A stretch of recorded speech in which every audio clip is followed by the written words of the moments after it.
Your pants up. Pull them up. And get ready to rip.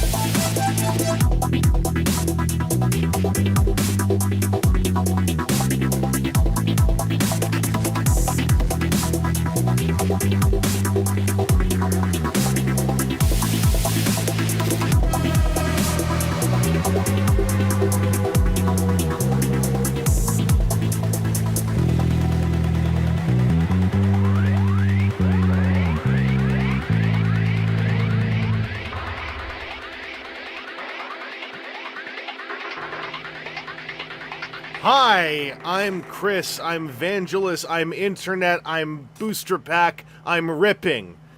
Hi. I forgot that Kamen Rider Zets simulcast in an hour, but, like, it's on a loop. Anyway, I don't care this time. I'm not gonna rush, but in about an hour, if a natural pause happens, I can just take, like, a 20-minute tangent to talk about Ultra Deck 1! Yeah, I'm just gonna go for it. This is simply the best time for me to fit in ripping something this weekend, and I would like to before tomorrow, so that maybe I know what I have, at least partially, before tomorrow. So, here we go, right? By the way, hello to, V-Rider, and Tonbot, and TFA Cliff, and Long was here, and Chris Muse, and EJ, and Robot Lorekeeper. Hello. I'm not a ripping friend, I'm a ripping foe. Yeah, what does it even mean? Might mean something perverted! I've been having a fun old time today. Went out and tried a new Tibetan place that was really, really, really good. But it has now, I think, fully moved through my system, and I put too much chili oil in my soup. And I felt it twice. But it was really good. What's up, Orb Meat? How's it going? I'm gonna switch over to the desktop. What did I bet on? I don't even know what wagering is. That sounds illegal under prohibition. Sky Sue, what's up? Is this a pervert stream? No. Never. Hi there, Mistake Boy. Montana's in Canada. Wait, it's actually like a Canadian brand or something, isn't it? I can't remember. It's like an Albertan thing. Anyway, what am I presenting today? Number one, I'm presenting that the Toy Hacks code for the rest of the month, which is still going on, is Creamy Vangelis. This is unrelated to trading cards, but like, you know, I think Long likes it when I share these still. So if you are purchasing Toy Hacks wares, usually adhesive, and it's in the month of April in the year 2026, you get a discount, and you feed the machine if you use the code Creamy Vangelis. Don't worry, it's almost over. It's now the 25th. By the way, also, happy birthday, Mom! That's what I was doing most of the day. I was hanging out with my mom. Wonder what May's... Yeah, I've been thinking of a couple. I actually got to send an email about that in the next couple days. I have to settle on something. April 2027. Oh, we don't know. I might go for like creamy, yolky, whipped. Is Whipped Vangelis like clearly about pastry, or are people going to be weird about this? My desktop isn't weird. It has a keyboard on it.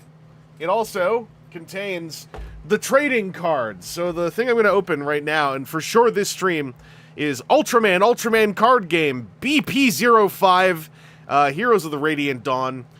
In Canada, we had sort of impromptu, sort of not entirely what we were looking for doing, but we did it. We had a mass product launch yesterday.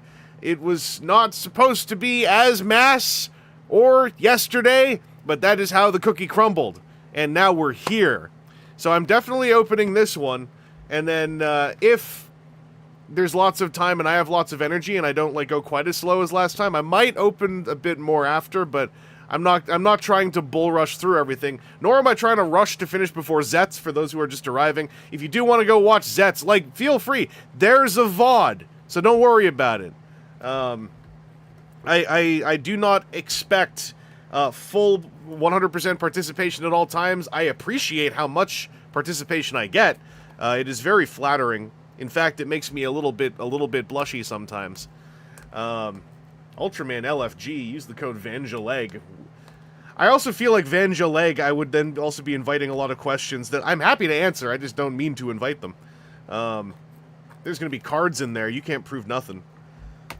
Shrink wrap. I refuse to use a tool. Whatever. I tried. I broke this spudger, by the way, on Toy Rise Great X Kaiser in both ends. Trying to... I have...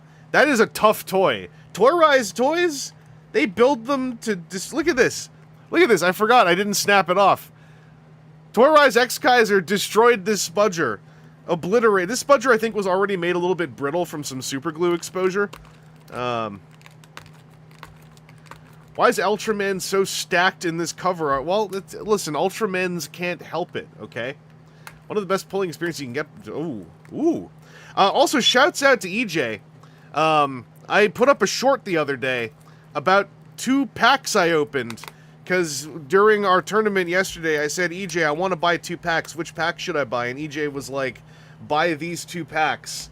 And I did, and it went pretty well. There is a short up. There's also a reel on my Instagram, because I needed to use that to output a vertical video, because the shorts interface was like, I'm just going to zoom in once, right? And I was like, no. Is that an iFixit spudger? I don't remember. This is a spudger I was gifted some years ago. But EJ has what we call sometimes the magic pull hands. And anyway, EJ very gracefully sacrificed what ended up being some incredible pulls to myself and actually current chat member Orbmeat. What's going on about... Oh, Father of Ultra is stacked AF. Father of Ultra is, like, so stacked he grew armored sideburns. As one does when one is big and you know, an Ultra Father. So BP05, last time I did this, the one time I've done this so far, I had a goal, which was with BP04, I wanted to finish my basic Omega kit before the Worlds, and I did. BP05, one of my goals is I would like to finish my basic Omega kit now that the deck has a little bit more to work with in BP05. I told you, yeah, you told me, yeah. And then you'll see in the short, I joked about something, and it came true. Omega, like the TJ, I don't know, I'm not sure if TJ has yet fully, like, gotten, his own, Ultra citizenship, but there is also Ultraman Omega, who, technically, is he really an Ultraman? Well, that seems to actually be as debate. I thought it kind of as a bit, maybe that could be a fun debate, and then I, like, looked into the discourse, and it might actually be a debate. Anyway, here's the box topper for set 5. This is Alien Metron. This is illustrated by Yukinobu Tatsu, and this is Metron going for a run. I'm gonna pull this little wrapper off because I don't have any copies of this box topper yet. Can't wait till Ultraman Teo debuts and Teo becomes the meta. By the very nature of Teo, though, is he allowed to become the meta? Like, is that in character for him? Anyway, Metron's going for a run. This is a level 6. Kaiju usually go 5, 6, 7. I'm gonna try to not yammer as much, but I still can't help myself. I like to talk about how cards work. So this guy can be a single or a double. Can't really be a triple, but he's able to grade up with various effects. And, let's see, when this character enters play as a single or a double, you may reveal the top card of the opponent's deck. If you do, the revealed card is an Ultra Hero card, then give this character a BP grade increase by 1 for this turn. If it's not, then the BP becomes extra, which is very, very low for this turn. So you're gambling that they have an Ultra Hero on the top of their deck when you slap this guy down, which seems like it could be pretty fun. Anti-meta Teo. The peacekeeping meta you're not allowed to play. Gundam TCG meta is probably going to be in a better place. I always assume so. Don't count on Teo doing Omega while the show was airing nearly killed us, LMAO. Oof. Oh, yeah, because there are scene cards. Yeah.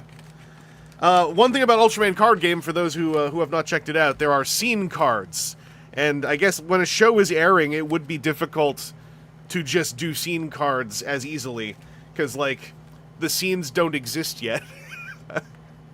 Would be my assumption. I'm just stacking the packs, by the way. I'm not going to do the pack shuffle this time unless, well, whatever. Well, now that we're here, I gotta press this against my chest for a second to properly, I'm gonna puff chest a little bit. Give these a nice little Pharaoh shuffle. It's not working. I'm just gonna push them together. I almost dropped one. That's pack number 1. Oh yeah, the Gundam card game, like, actual hard competitive meta has been a bit of a disaster because it's very structured around, like, 3 starter deck cards that have been out of print since the starter decks came out, and then often effects that gate off large chunks of potential deck building. However, set 3 added a whole bunch of interaction. I assume set 4 is adding more interaction. The more interaction they add, the more that they start, I think, to break away from the shackles of Grandpa Gundam, Corsica Base, and Ailstrike. But, or I guess right now, the fourth shackle is Blurple. I'm not sure if Blurple has been counteracted by the launch of GDO4 yet. I just don't play for meta if I mess with Gundam. I decided I want to make an Academy deck out of GDO4 because there's new Witch from Mercury stuff, and that is all I'm looking for.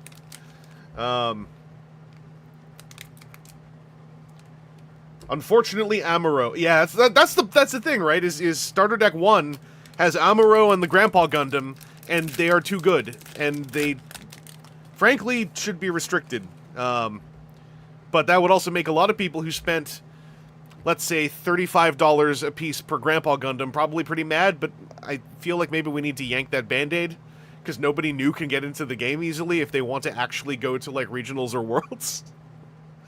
There was a reprint, it's just, I don't feel like that reprint was really disseminated commonly, but we'll see. We'll see. So yeah, this is my first pack. By the way, when I open 3 packs, I gotta set these wrappers down. I have a new magic trick. Every time I open 3 booster packs, you'll see what happens. The introduction of GMs. Oh no, the gym was from Starter Deck 1. It was one of the original 2-1-2-2s. I don't think the gym is as relevant now, other than just being a good statted card, because Ken Noisemace shared in the Discord that now every color has a 2-1-2-2 Zaku. So, like, we have closed the chain. I'm gonna also continue to hide my codes, and then we will go on here. So yeah, Dinah is in here. I'm gonna speed through anything that doesn't have text. Also, this is really exposed. I might turn the exposure down on this camera one more step. Let me just test that, because this is catching a ton of light.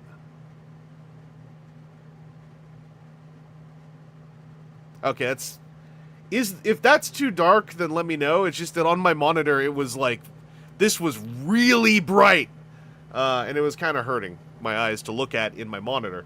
So yeah, this is Dinah.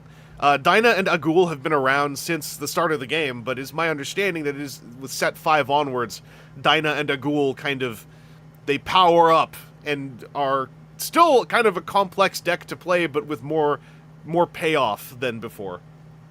Because yeah, it's a tad dark. I figured since we're focusing here, this is fine. For toys, I find this is a bit too dark, but I was just getting blinded by the light reflection on this. So we got Dinah, we got Gaia. I'm gonna still do my pervert thing where I kind of alphabetically sort as I go. We got X. X has some new stuff in here. We got Deck. I see a quad rare already. We got Decker.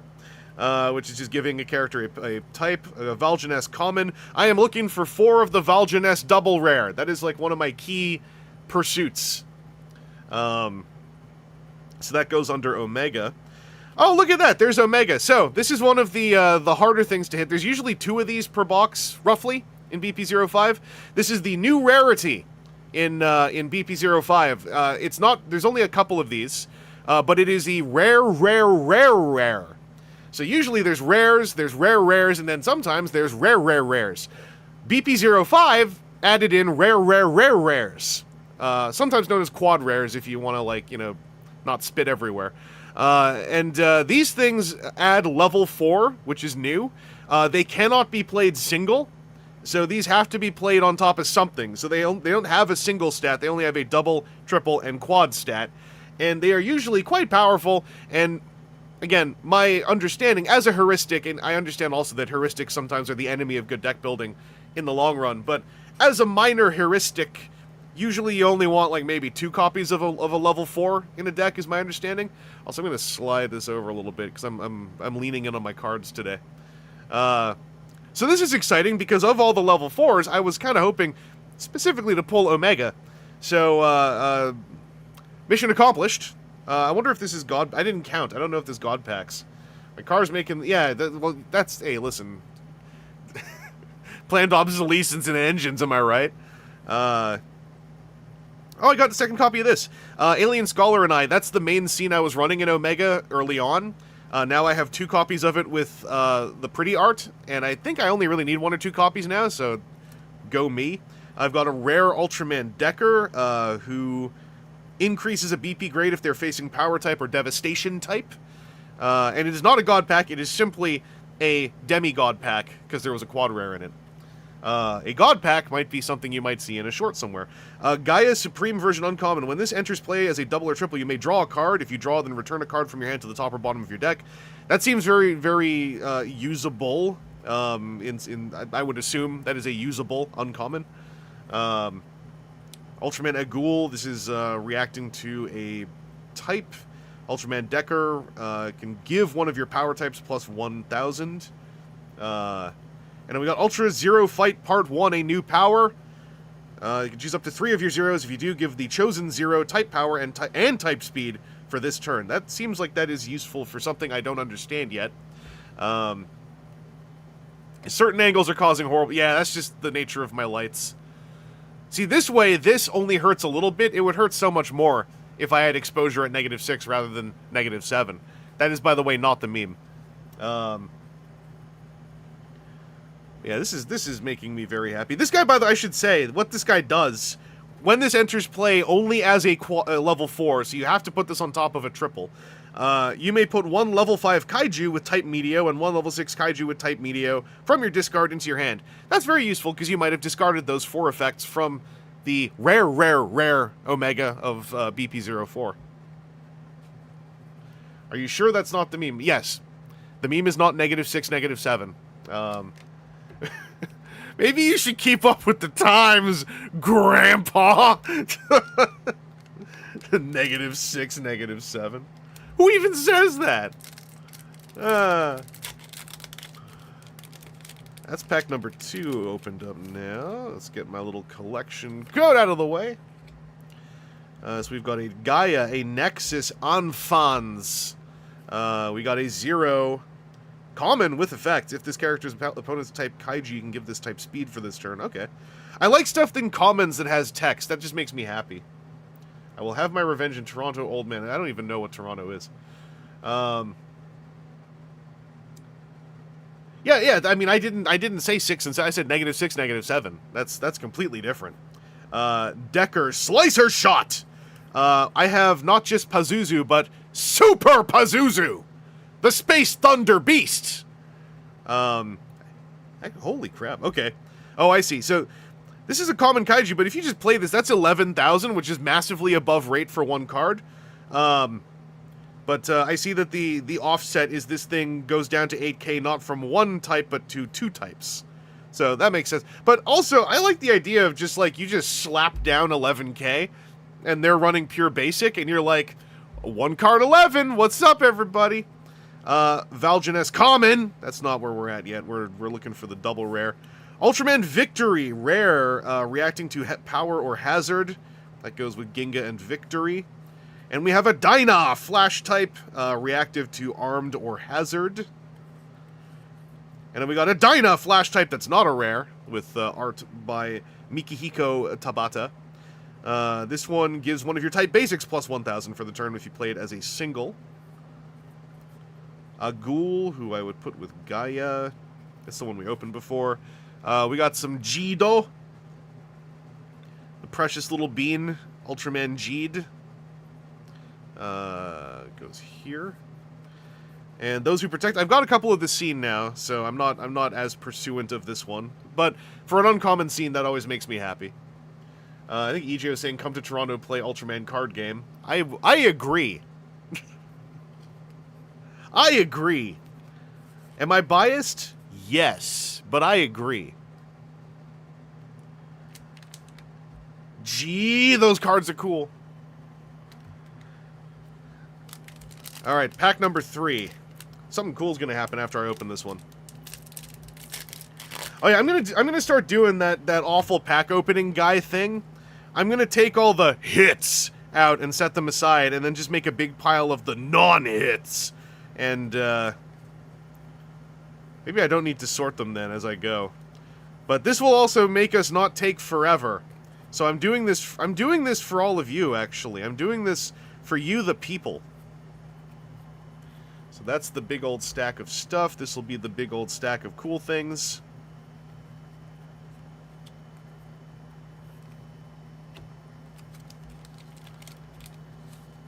Hits! EJ saying, anyone else in Canada, get your store to pick up Ultraman card games so I can send them some promo cards. Yeah, EJ is your point of contact. And EJ is very eager to send boxes of promos to stores that are running the game in question. Hope there's a Trigger Dark card. Hey, the Gojira, I got good news for you with set 7. There is an entire Trigger Dark engine that is added in.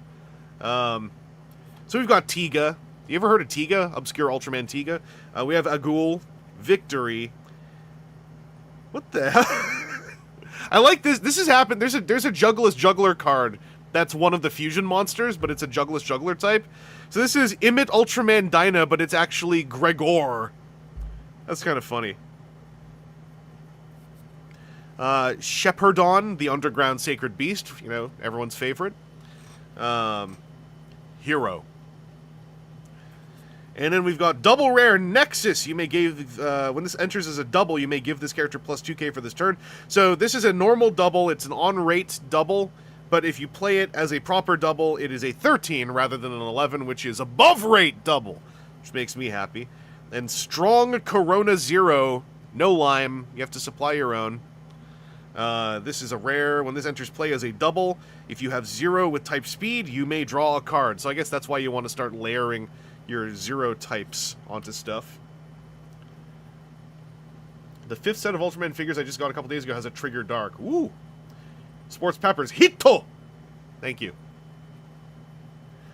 Okay, Gregor pretended to be Dinah to get him into a fight, as the Immits tend to do. Then we've got another Tiga here, a Victory with Hyper Zeton Scissors, which makes me giggle. If you have 2 or more victories with type Armed, you may choose one of your Ultra Hero. If you do, the chosen character loses and will not receive any BP grade decreases for this turn. That seems like a decent tech. BP grade decreases all over the place, it seems like now. Ultraman Decker Strong type, you may give a type power plus 1k. And to the Shining Ones, a Tiga Scene.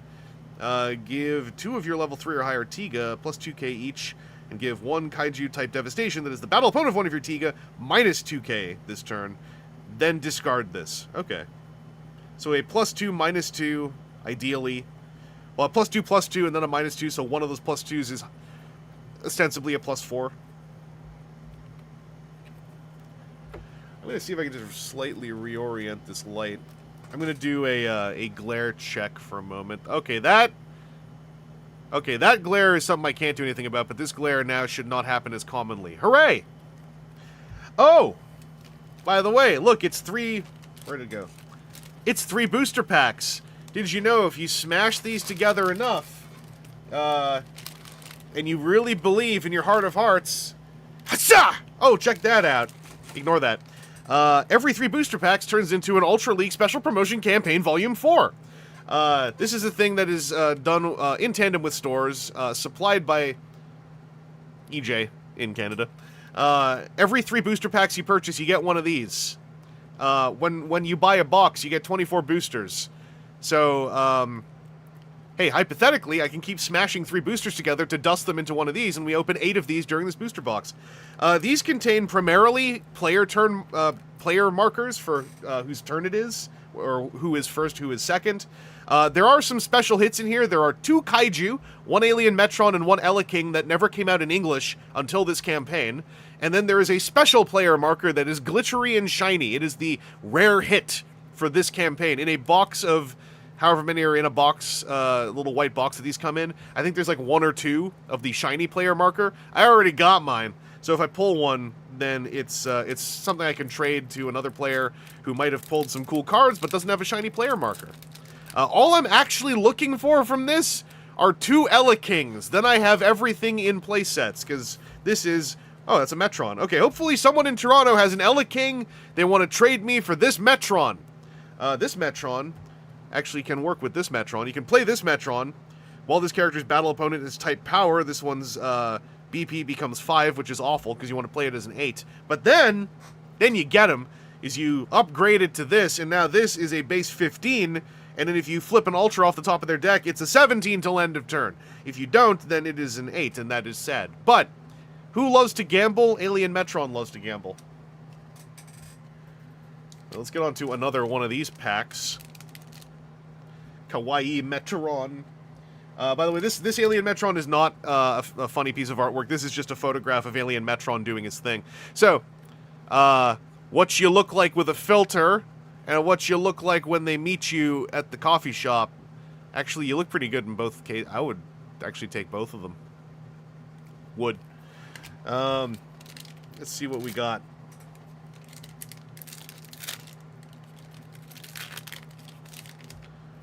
So we have got Tiga and Agul and X. Omega Slugger. You can give someone type speed for this turn. I'm not sure. I guess that would be this. I mean, it's a common. It's something you probably would slot out for a more powerful card. But you could do this. Speed during the BPO4 meta was like the less common thing to show up. So all the Belial decks were running their one-shot guys as people who would, you know, only turn bad if they face speed. So you slap this guy down. You're like, hey, guess what? That's type speed now for the turn. You're EX. You're little. Zapandon. Oh, this is the one. Yeah. So Zapandon is actually a Jugless Juggler card because it's, you know, Jugless Juggler does the Zapandon thing. In a fight, yeah, we were just wrestling. Deadly fight. Hey, speaking of Imit, deadly fight, Dyna versus Dyna. When this enters play, you give one of your Dyna plus 2k for the turn. It's a round 1 scene, but that seems like a nice way to set yourself up to still be lead player if that is important to you. What does he even juggle? Well, as you can see, he juggles Juggleless. He is the Juggleless Juggler. Easy to forget, but Ultraman Victory, this is a rare that we got, so now I've got 2 copies. Playsets in this game, for those who don't know, is 4 ofs, so especially with single rares that are level 1s, usually you're just like, I would like 4 of them. I think it's Juggle... No, he's Juggle-us. It's for the people, not the negation of, but the pluralization of. And then we got another... Hey, this is the same as the last pack. I got that victory before, right? Yeah. I'm on my 2 of arc. Proud of myself. Gaia Supreme. I almost showed you my dang code! That's off jump. Oh, they got the... Did they actually start the timer before the simulcast? Congrats if so. Uh-oh. I just closed all my windows. I hit my mouse. Don't worry, we'll be back.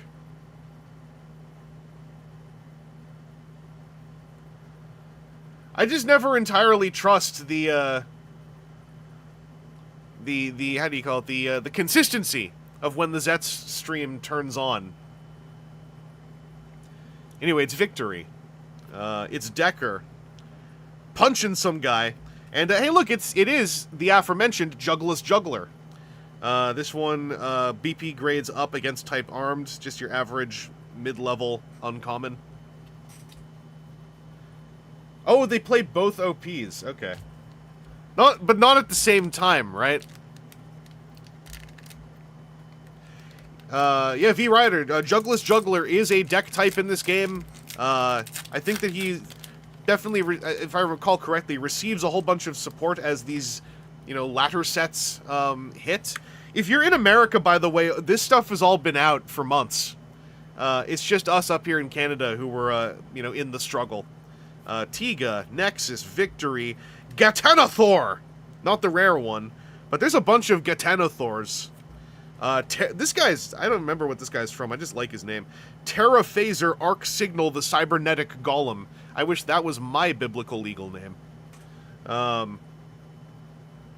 They're playing me out. Playback never gonna be the GOAT. Juggless Juggler Scene, an unforgettable place. When this enters, you may give a battle opponent of one of your Juggless Juggler minus 2k for the turn. And then we've got Double Rare Dyna. This is when he's a triple, I can activate him. It's a double rare 3. That's something that was newer, I guess.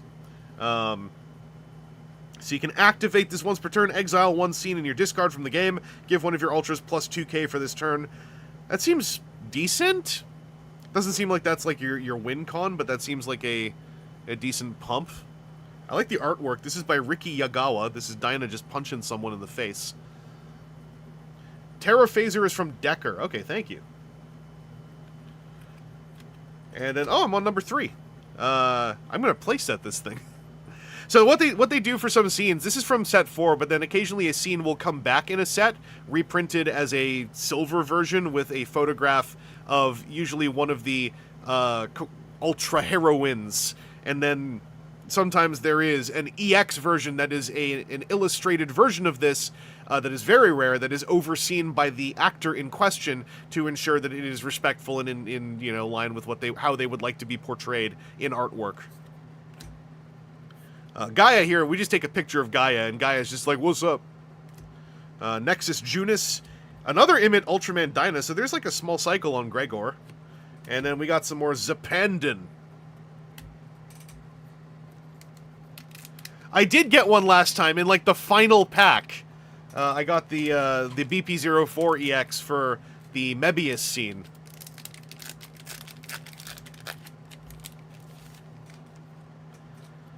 Alright, I'm gonna hide my code right... Do you want to see it? Do you want... Yo! You can't collect it. This is Dyna Flash type. Agul Saber. If this is facing Kaiju, you can give this character type power. Jido Primitive. 3K. That's interesting. I'm not used to seeing that number so much on commons. This is pack 5. Ultraman Omega Slugger. Hey, look, it's Jugless Juggler, the Infinite Phantom. The Holy Sword of the Future. I've got a couple of these from some of the packs of this set I have opened already.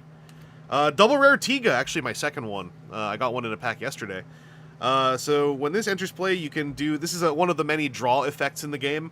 So this one is where you can return up to 2 cards from your hand to the bottom of your deck. If you return cards to your deck in this effect, then you can draw that many cards. So it's a hand filter.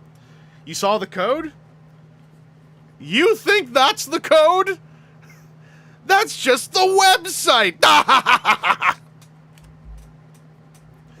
And then we got Jeed Solid Burning. You can give one of your characters with type Basic or Speed plus 1k this turn, so just some raw pumps. Teague Multi-type, we got 0/0 Twin Sword, which can give a type Speed plus 1k. Jeed Magnificent, this has an activate effect on an uncommon, which is kind of cool. Send the top card of your deck to your discard. If the sent card has Basic or Speed, then give one of your Ultra Heroes type Speed for this turn. I'm just not used to seeing, like, activate effects. Where is my focal point, by the way? It's not back here. Do I have to just get even close? Where did it go? It's right here? It just doesn't look very in focus to me. The code is Creamy Vangelis. Yes, thank you. And a promise for tomorrow. We drop kick someone and they explode. This is a Decker scene. You may choose one of your level 2 or 3 that's double or triple. If you do, return the bottom card of the chosen Ultra Hero to the bottom of your deck and then draw a card.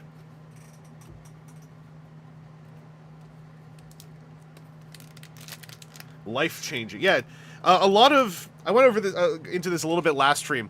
A lot of the Toronto player base are kind of card games first, Ultraman second. So they've been learning things like it's Jeed, not Geed.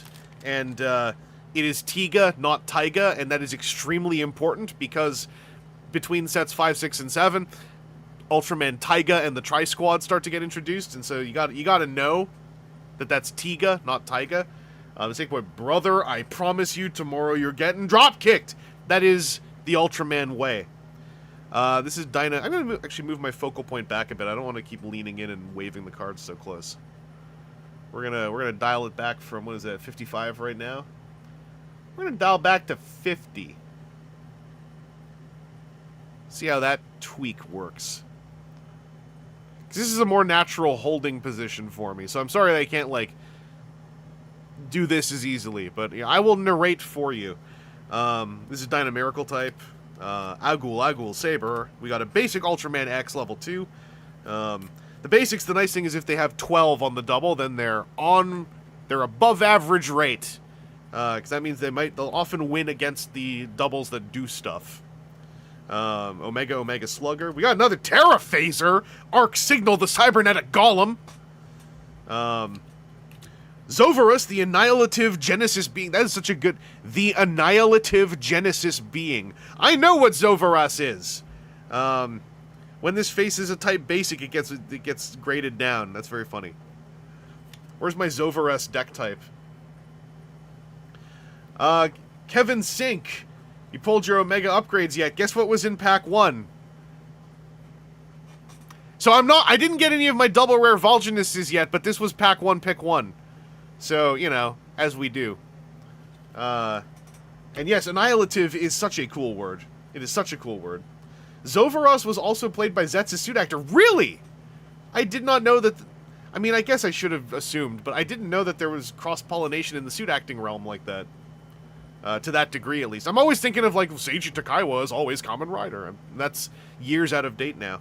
I've got a rare Agul. I also have some kind of hit, some kind of third thing. I have a rare Tiga. These both just care about types. And a triple rare Ultraman deck. My first triple rare. So this is a rare Ultraman Decker Ultra Dual Sword. When it's a double or a triple, activate once per turn for no cost. Give one of your triples plus 1,000 for this turn. For each character you have with Flash type, Strong type, Miracle type, or Dynamic type in their names, so that could pump up enormously, depending on how you've laid things out. I don't know what the new Decker playstyle is. 20k card, yes! But this Decker seems like you could set up a horrifying final turn with this as the cherry on top. Also, it is very pretty.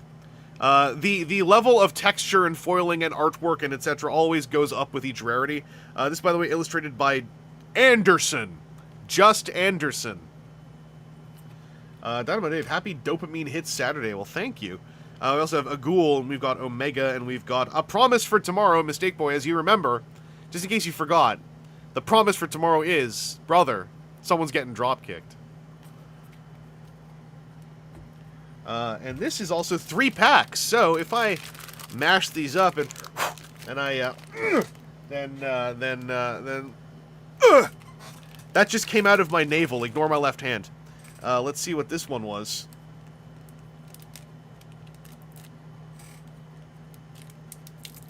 So far, out of these, we've pulled the Alien Metron. This is a player markers. There's 4 basic player markers, I believe. 4 or 5. This one is Junus Blue Nexus. So the way these work is if you're playing, there is a first player and a second player. Or a, lead player and next player. They're actually referred to that in that way on the cards, so you gotta remember that first is lead, second is next. And this is just a way to keep track of it. So if you're the lead player, you have it like this. And then if they take lead, you flip it over, and now you know who the lead player is.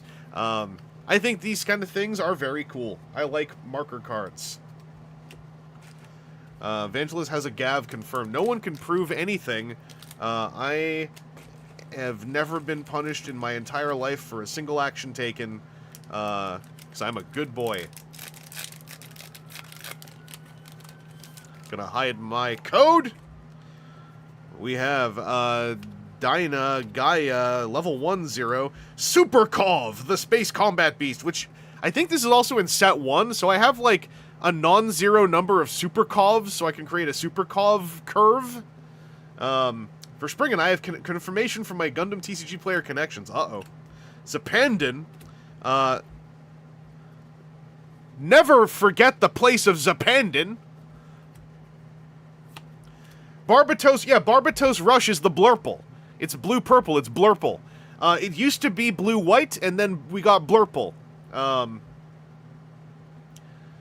yeah, that when I say Blurple, that is Barbatos Rush. Barbatos Rush mostly messes with me because I want to build a thematic IBO deck because I watched the show.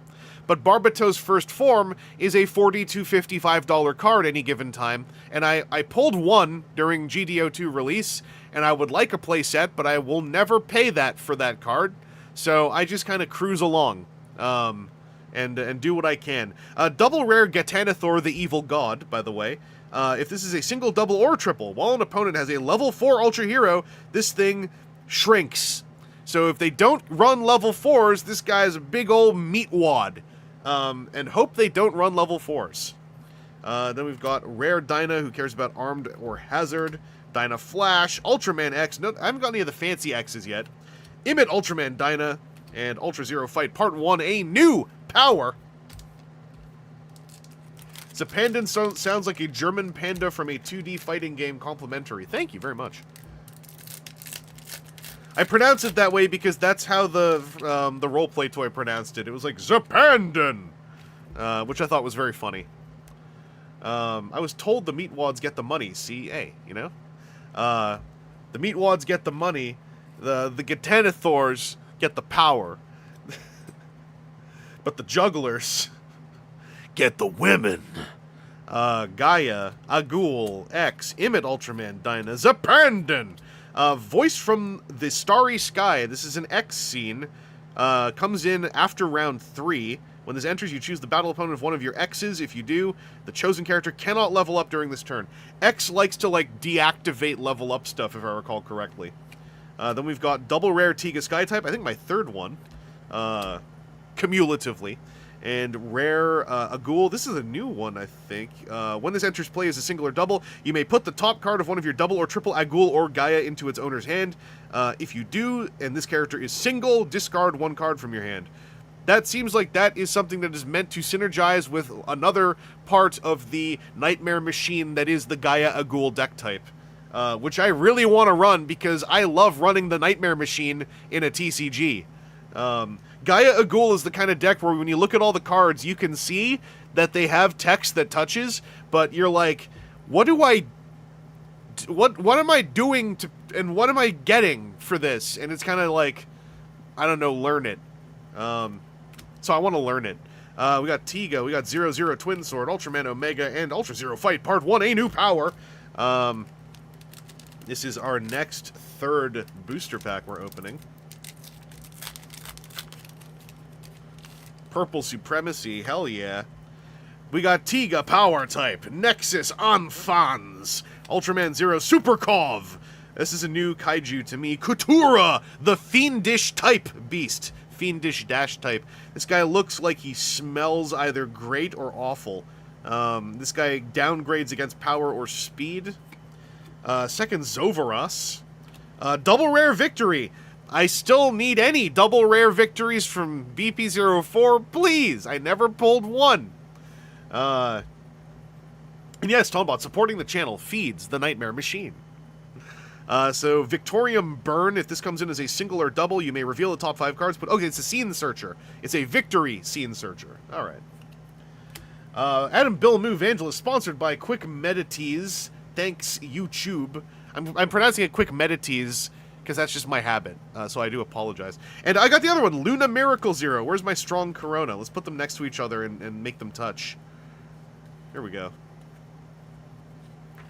Are there God... Yeah, so not all cards, but if you look at my shorts, I posted one yesterday that answers the God Pack question slightly. But yeah, the way this game works is the 2 middle slots, which are usually just rare and rare, one of those could be double rare, but if you get a triple rare, a quad rare, or any kind of alt art, those take slots from the uncommon or common slots, and they don't replace the rares in the middle.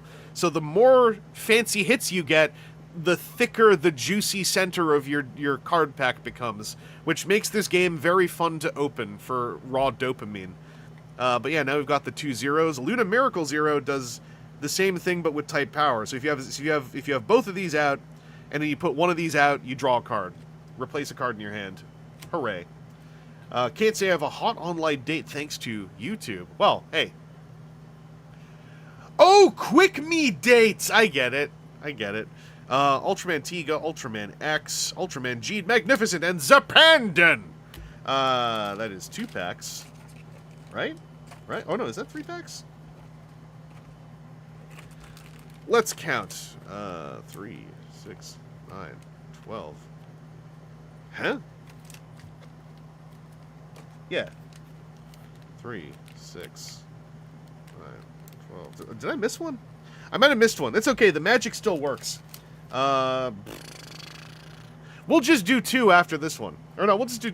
Actually, let's just do all... Let's do 1 now, and then a bunch later. I'm just gonna manifest one of these. I'm gonna use some piracy to pull this out of my own sleeve. I have to make one, so I'm just gonna go for TOS. And then we're just gonna... Alright. Let's get some of the marrow off of that. And let's see who's in here. It is Metron! Alright, so I am now onto 2 extra Metrons. If anyone out there in Toronto has 2 extra of the promo Elekings, I will trade you. Horrifying bit. I don't understand. Let's continue. Let's continue.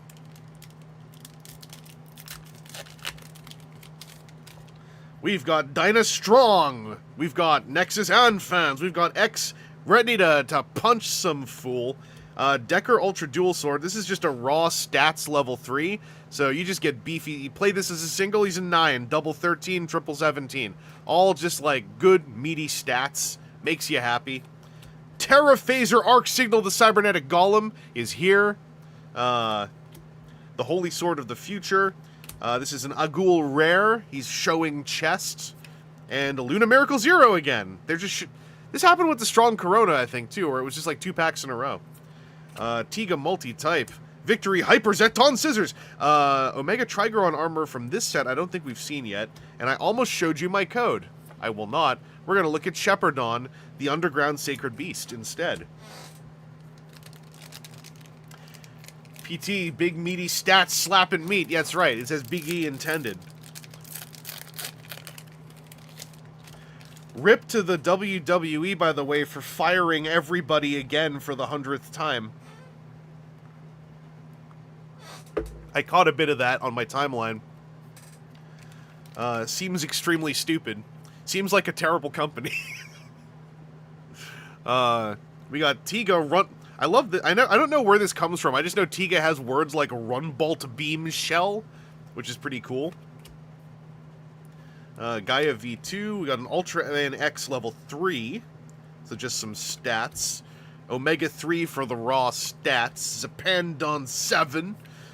We got Dyna versus Dyna, the Deadly Fight. Oh, here we go, Ultraman X Rare. So this is an Ultraman X drawn by Studio Vigor Company Limited. That sounds like a Sarah Petra Durocher situation, where a studio is an entire person.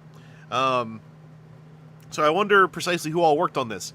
But this is the one that is reactive to a type of an Ultra or a type of a Kaiju, and then gets a BP grade up if you play it on its own. So it's a 1-card 9, which is pretty cool. And then we got Geed Solid Burning. That goes on this pile. So we've seen this one before, and an Omega Triple Rare. This is I have been told by people who know this Omega Triple Rare is the trap. This is the one you maybe run one of, because this effect, this is the triple rare version of Trigoron armor. Very nice art by Yamaguchi Biru. If this comes in as a triple, you can put 1 level 6 Kaiju with type Meteo from your discard into play on top of one of your Kaiju that is able to level up with it. That is a baller sounding effect. Apparently trying to set this effect up is a trap, and it will just make you have a terrible field, but I could see this being neat as a one of. I do agree. And this is Omega wearing a funny robot cat as an arm and a mohawk, which is kind of cool.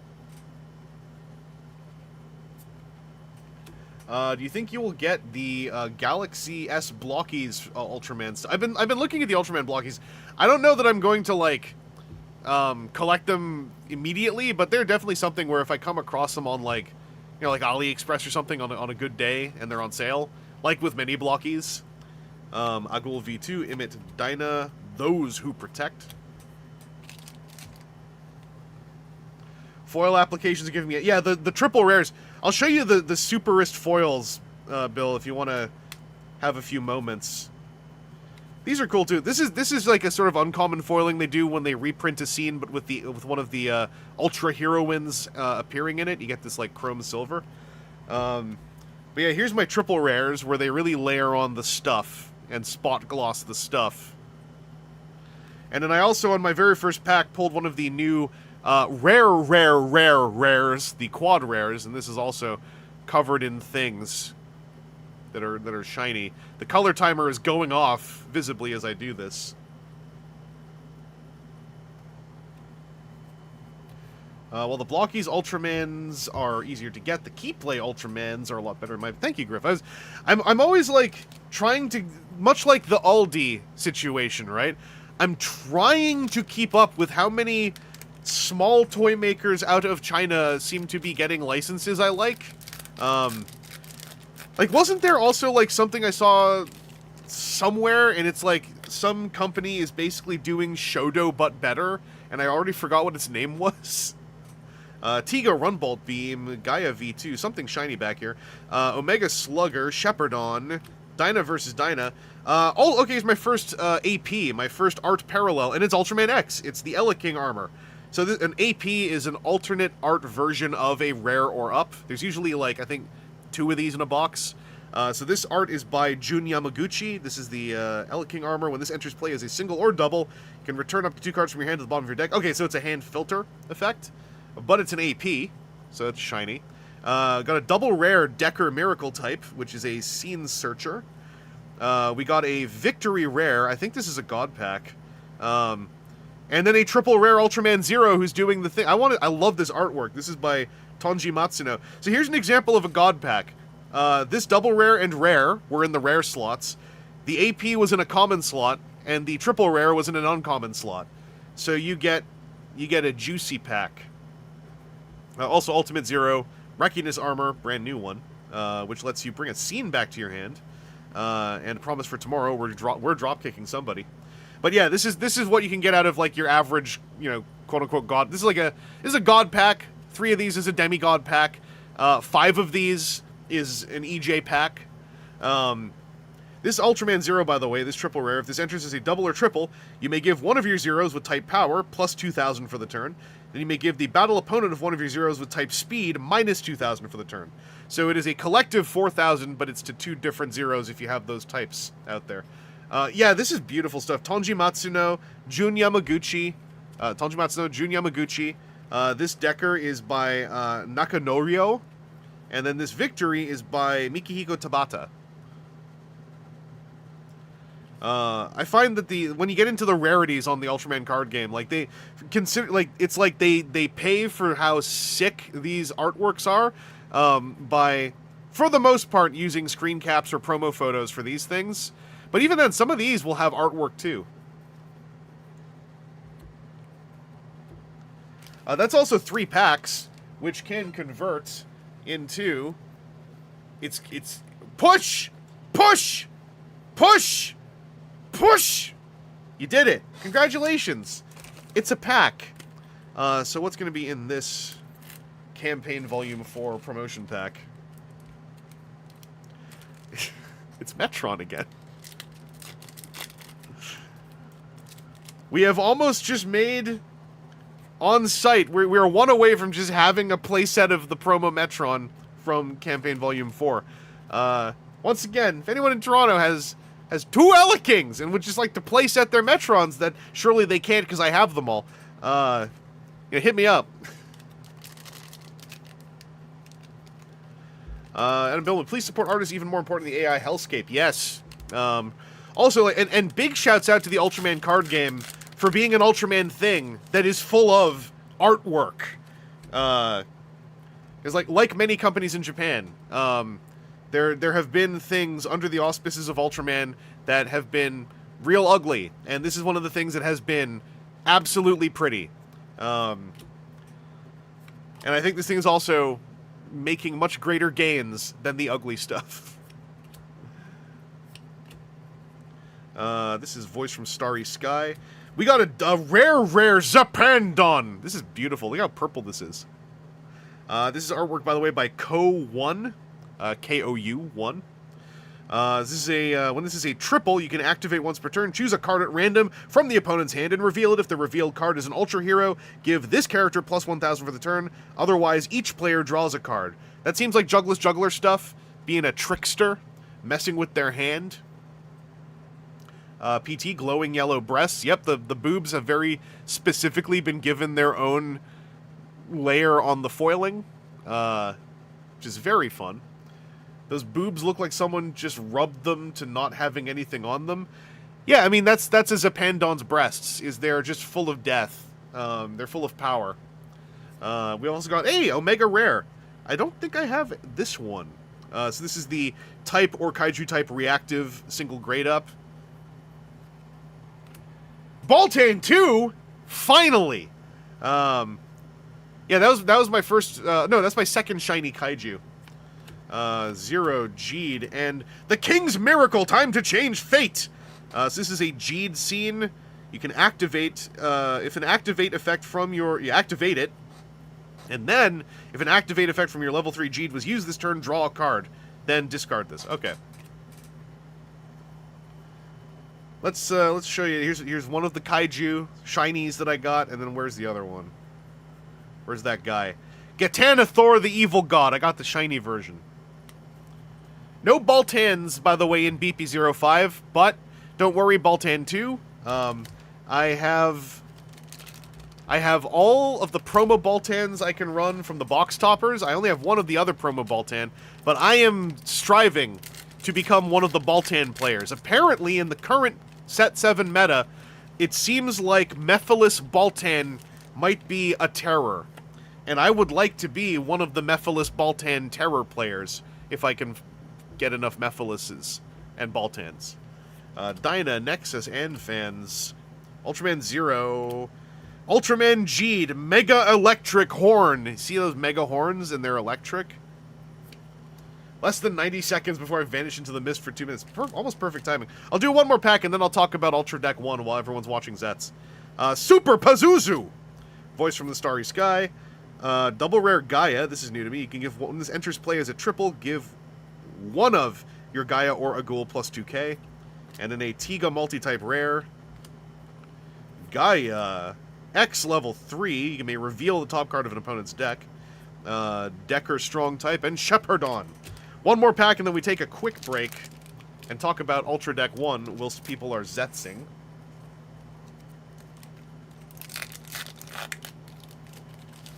Oh yeah, these artworks are also quite pretty. This Gaia art is by Nakanorio, and then this Tiga art is another Studio Vigor.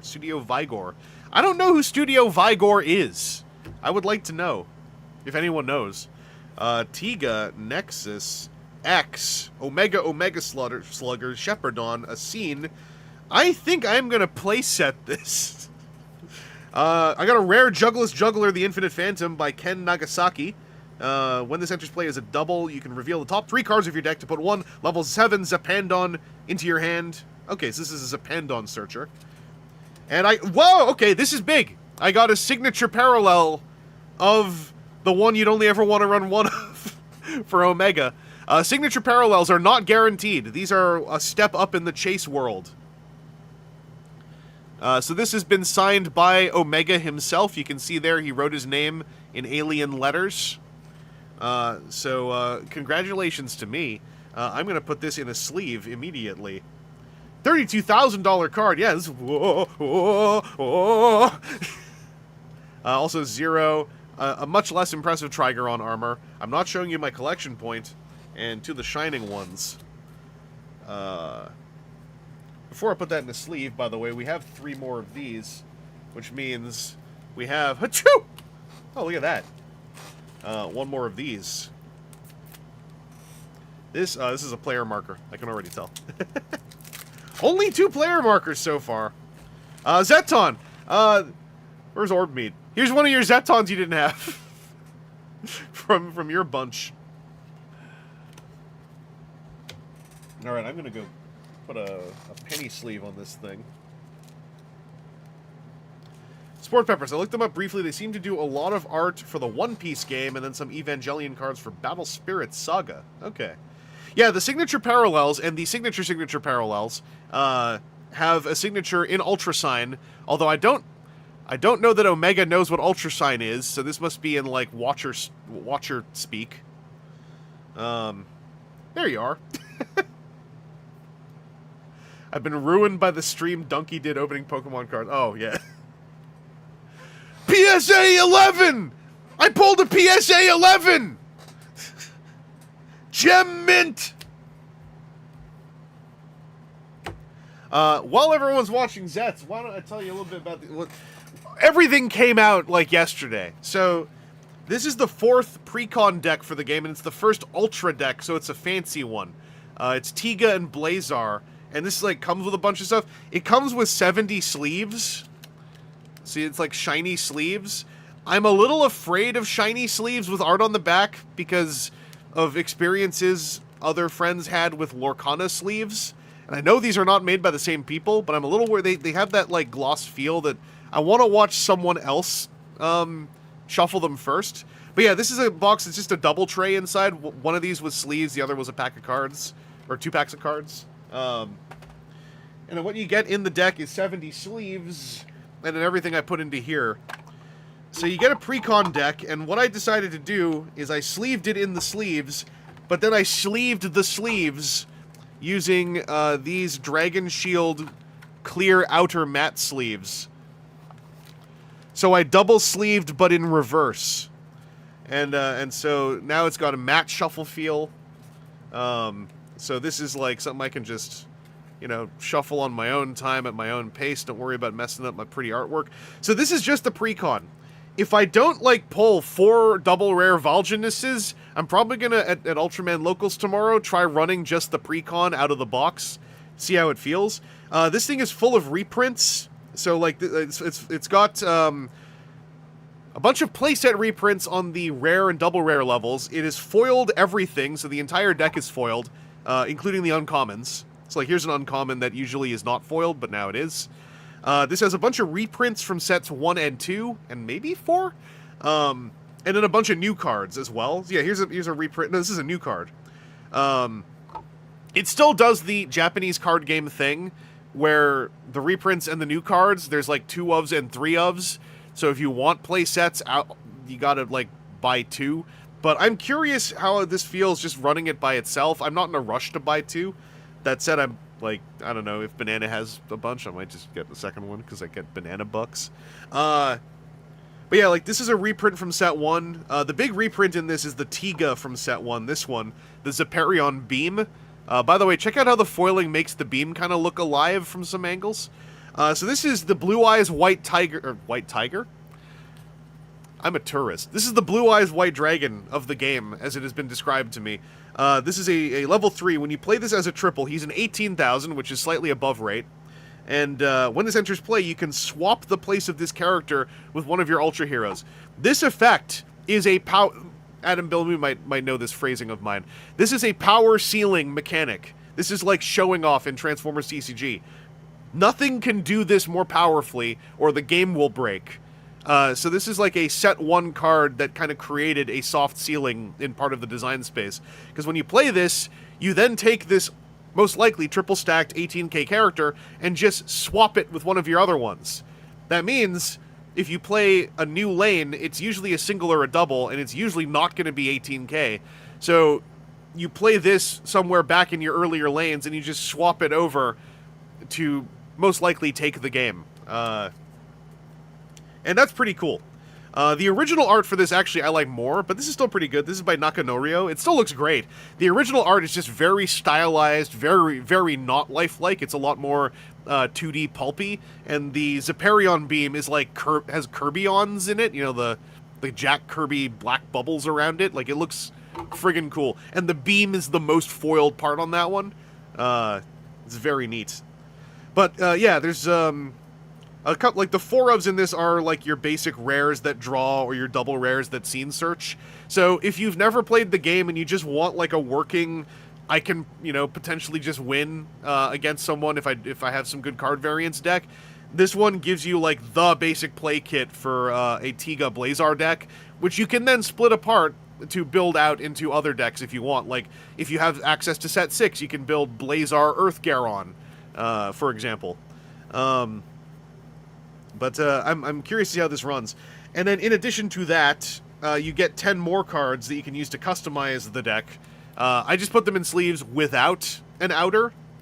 It's a hot take. The art of set 1 Tiga is better than this one. I was just saying that. Yeah. Like, I think this art's good. It's set 1 art is so stylized in such a cool way. But here's the 10 bonus cards you get, which is just more mechanically unique cards, I believe, and maybe 1 reprint? Yeah, there's 1 reprint in here. So you get a reprint of Blazar from BPO1, the double rare that gives your opponent minus 2,000. You get 3 copies. But then the rest of these are all new. You get 2 copies of this Tiga level 1 that lets you reveal the top card of your deck. If you do, you can return the revealed card to the top or bottom of your deck. 3 copies of a Tiga level 2 that lets you swap the place of this character with 1 Ultra Hero adjacent to the left or right of this character. So that's like a slightly, you know, tuned down version of that Blue Eyes White Dragon level power. But I think this is still pretty cool. This is the one that kind of makes me want to get a second copy just to have 4 of these and have super swappy Tiga. You get 2 copies of Gavadon, the 2-dimensional kaiju. Gavadon will live eternally, just look into the evening sky. When this enters play, your opponent may draw a card. If they draw a card with that effect, you draw 2 cards.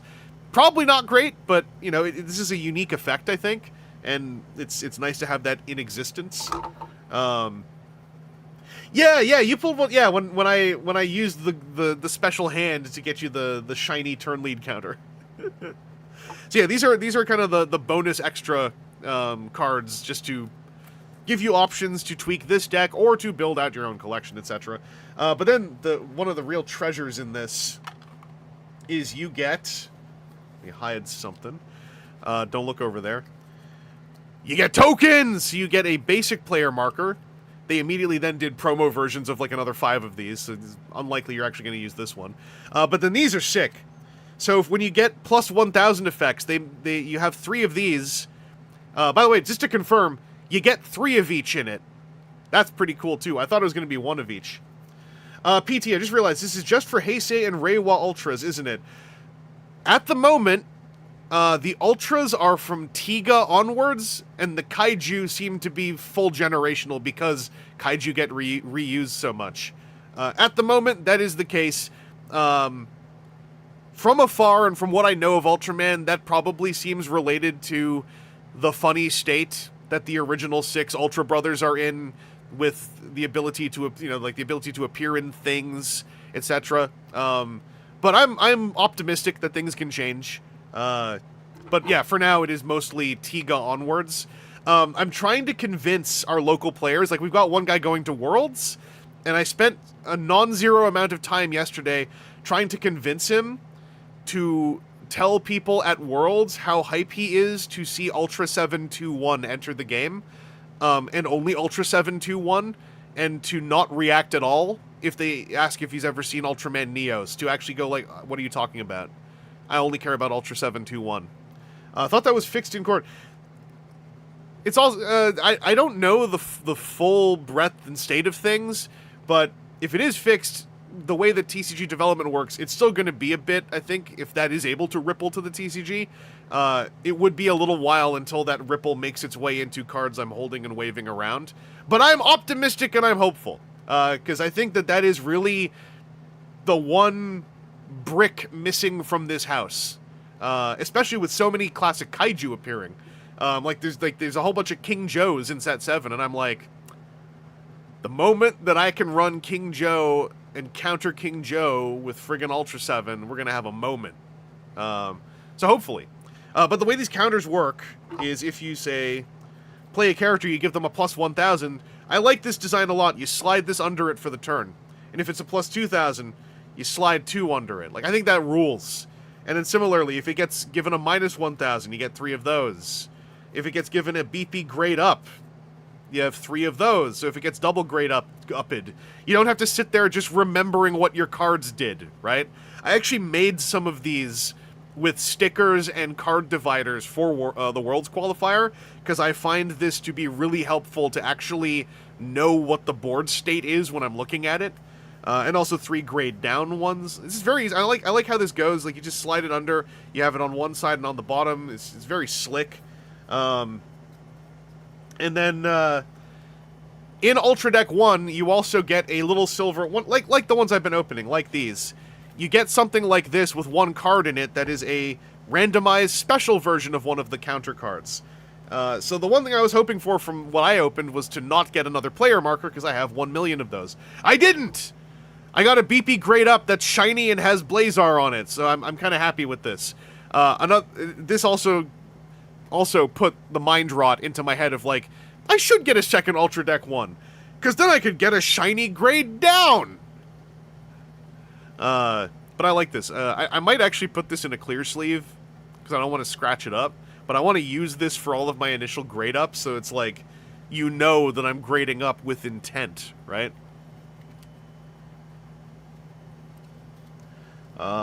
Tony Baltan says, I got back into Magic in 2015 by buying multiple copies of a pre-con deck and exploded back into the game from there. Yeah, is that yeah, this is all in UD1. So you get, ignore this. UD1 is a deck, and then these 10 cards, 70 sleeves, and then all of this. I only bought 1, so this was all in 1. Yeah. This was important. I wanted to share this for the Toronto folks. If you can only afford to buy 1 UD1 right now, or you only want to buy 1, you're still going to get triplicate of the counters, which I think is pretty dang useful. Like, this is enough for you and your side of the board. You can make this work for 2 players, but if both of you have a set of these, you're like set. You're super set. Unless you're playing wild mechanics, in which case, that's on you. The Blazar grade up, this is the Gundam card game type thing. You get one little one-card blind pack, and it's one of these shiny with artwork. So I got a grade up, thankfully. But I think I've seen in an unboxing, like, a shiny version of this, too. I'm just, like, at this point, any more player markers, I'm kind of like, oh, that goes in my box, I guess. I have 1,000 first-second player markers. So I'd just be bummed out to have another nice one, because, like, I already have a nice one, and 5 other nice ones, and now a medium one. But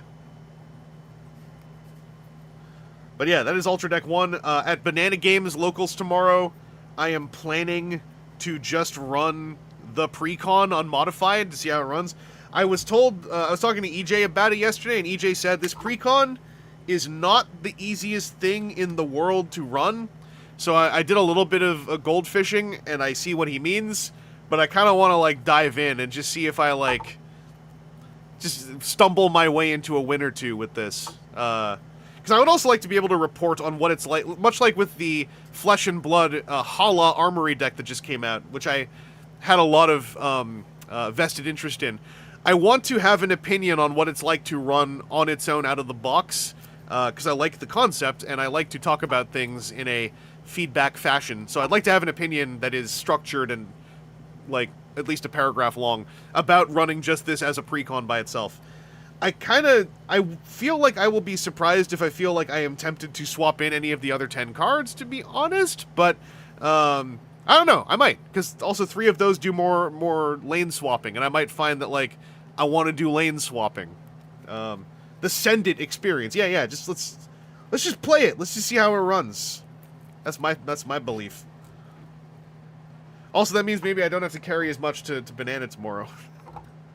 Because I can fit all this in my fancy player marker into this Game-Genic Bastion 100+. Available at your friendly... None of these companies sponsor me. None of them... I'm almost better built to sell the concept of trading card games and trading card game accessories than I am toys and toy accessories. But none of them talk to me. I guess I got that WotC stink on me from the Transformers TCG days. They're all like, that guy signed a WotC NDA. So that's why I'm out here doing my booster shreds. I'm putting it out into the world, and I am manifesting that some trading card game people who make a game I actually am interested in go like, oh, what's this influencer doing? And I go like, what the hell is he talking about? Why is he talking about his cards giving birth to card packs? WotC! This was an ad. It's an ad. Everything I do is an ad for me, the Chris experience. Oh, you got it. Kevin's got it.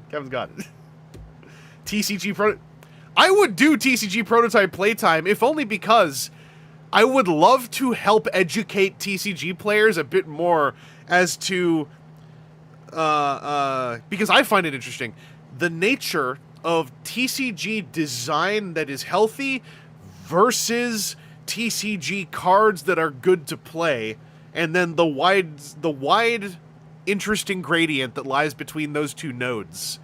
I think is fascinating. The notion, for example, and because we got time, I think Zets is still running. I know Adam Bilmu also has an interest in TCG design. I really like the idea of going into the cards that, like, you know, you'll collect a playset of for your collection, but you're unlikely to use. I like to go into, like, what purpose they serve. In Ultraman card game, for instance, the level 3s less so, more so the level 2s, I think, but sometimes the level 3s, they can still serve a purpose as, like, one-ofs, because they are still delivering raw numbers in some cases, and you might be in a meta where if you have enough awareness of the decks around you, you might be like, well, you know, not a 16, but a 2-card 14 might be something you might be like, hey, I run a lot of 2s, I run a lot of double, I might be playing like a character who likes doubles and singles. Being able to do a 2-card 14, that might actually be kind of clutch to have as something that pops up once in a while. Another example could be over here. a 2-card 10. Like, a lot of 2 cards that Scene Search cap out at 9.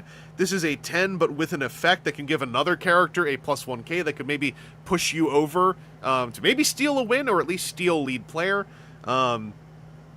And then, like, you know, this could BP grade up to a 13. You'd know that these two are kind of underrate. 6 is not the world's greatest single, but it's above rate to a lot of the singles people play for effect. And so I think it's interesting to look at the quote-unquote, you know, the draft chaff, the limited chaff, and figure out, like, in a design sense at least, like, what thought process still went into them, even if it is a heuristic one. I think that can be fascinating.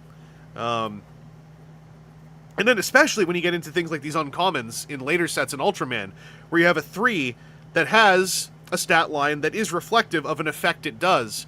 But this effect, for instance, can be done if you play this on its own, on a 2, or on a stacked 1 and 2. You still get to reveal the top card of your opponent's deck. Not the world's most exciting ability, off read, right? I just get to see what your top card is. I get to see what you're going to draw next turn. But who knows? Maybe there is a world where X likes to run alongside, for instance, a kaiju that likes to strip cards off the top of the deck. You could check to see if you want to prioritize stripping a key card off the top of your opponent's deck. Like, oh, you're about to draw your level 3 Rosso, and you're going to start hurling sorceries at me. No, you will not, in fact. You know, I like statistics for this stuff. Yeah, it's, Ultraman... I gotta talk to you about something specific later, but I think you might get at least a bit of a kick talking for an afternoon or something, about the way that Ultraman has its design heuristics with its 3 numbers and decision of effects. Also, I'm not even getting into the part where there are types, and the types do matter. It's just that they are very distant from the most base level of gameplay, so it's easy to not think about them. And usually you can get away with not always thinking about them, and then it will screw you hard the moment someone did think about them. And I think that's interesting too. But yeah, Ultraman is also because another reason. There's a lot of reasons I like Ultraman, the card game. Another reason is that this is a very outside of structure card game. It doesn't have a place card tap for resource system. It is a game where you start a lane, a battle lane every turn, and then you are spinning all those plates until the game ends. So it avoids a lot of rote TCG design by virtue of not resembling Magic the Gathering whatsoever, basically. And that's nothing against Magic, and that's nothing against, you know, your Lorcanas, your Cyberpunk TCG, etc. Anything that does resemble Magic as far as having a resource system. It's fine. It's just that it makes Ultraman instantly really interesting that it is not that, while still being a characters fight... Sorry, that's not a character. A characters fight each other kind of game. But without summoning, without a resource system that dictates who you get to play and when. Instead, it is like you can technically play anyone, unless they're a level 4. It just might suck if you do that. But sometimes, I'm in a position, right? I have been in a position in a game where I have my super fancy level 3, who does something super fancy if I play them on top of another card or another 2 cards. However, it is down to the wire. We're on turn 4+, which sometimes is where the game is starting to wear thin. Some games also run till like turn 6 or 7, but that's less likely. Don't do it! So then I'll just look at my hand, and this will be, the 7,000 here, will simply be the largest single number in my hand I can play as a single card. I'll feel terrible, but I'll just be like, I'm playing this in the lane, because I have upgrades to do in the other spinning plates.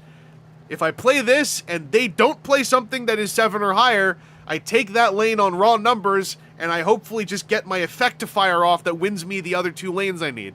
And that's a fun decision space in this game. Admittedly, that's not one you want to have all the time. That means something went wrong, usually.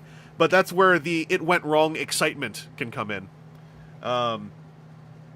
It's crazy how, and let's change the pace, how quickly the Ultra TCG seems to play out. Yeah, this is, I went on about this before. This is a great second game because this is a game where no one can win until turn 3, but usually someone wins by turn 5. So it's like at the top level, this game still usually takes about 15 minutes tops, and that's if you're going long. So it's really fun because for the first 2 turns, you can't lose. It is impossible to lose, which is a nice feeling of security, and it's a nice feeling of, like, you know, even an OTK deck is going to be winning on turn 3, right? So you have a couple turns to do stuff and make decisions. If you get blown out on turn 3, if you just brick out your draws and you get stomped, the game ended probably in less than 10 minutes and you can just start another one, which is a really nice feeling. And the reason why I call it a second game is because when you're playing your 1-hour games, if you're tired after your 1-hour game, it's really nice to, like, bap out some Ultraman and just go, like, let's just slam it out. Let's Ultraman it out a little bit. Makes it quicker to run back and learn. Yeah, so Ultraman's learning curve, the hardest part of this game is that, sorry about that, it is a game that's very much built around you having some awareness of the card pool, or at least as time goes on, you have some awareness of what your opponent's deck can do. If you have 0 awareness, you can still play the game, just play your deck. You just might get, you know, outwitted by card effects you weren't expecting.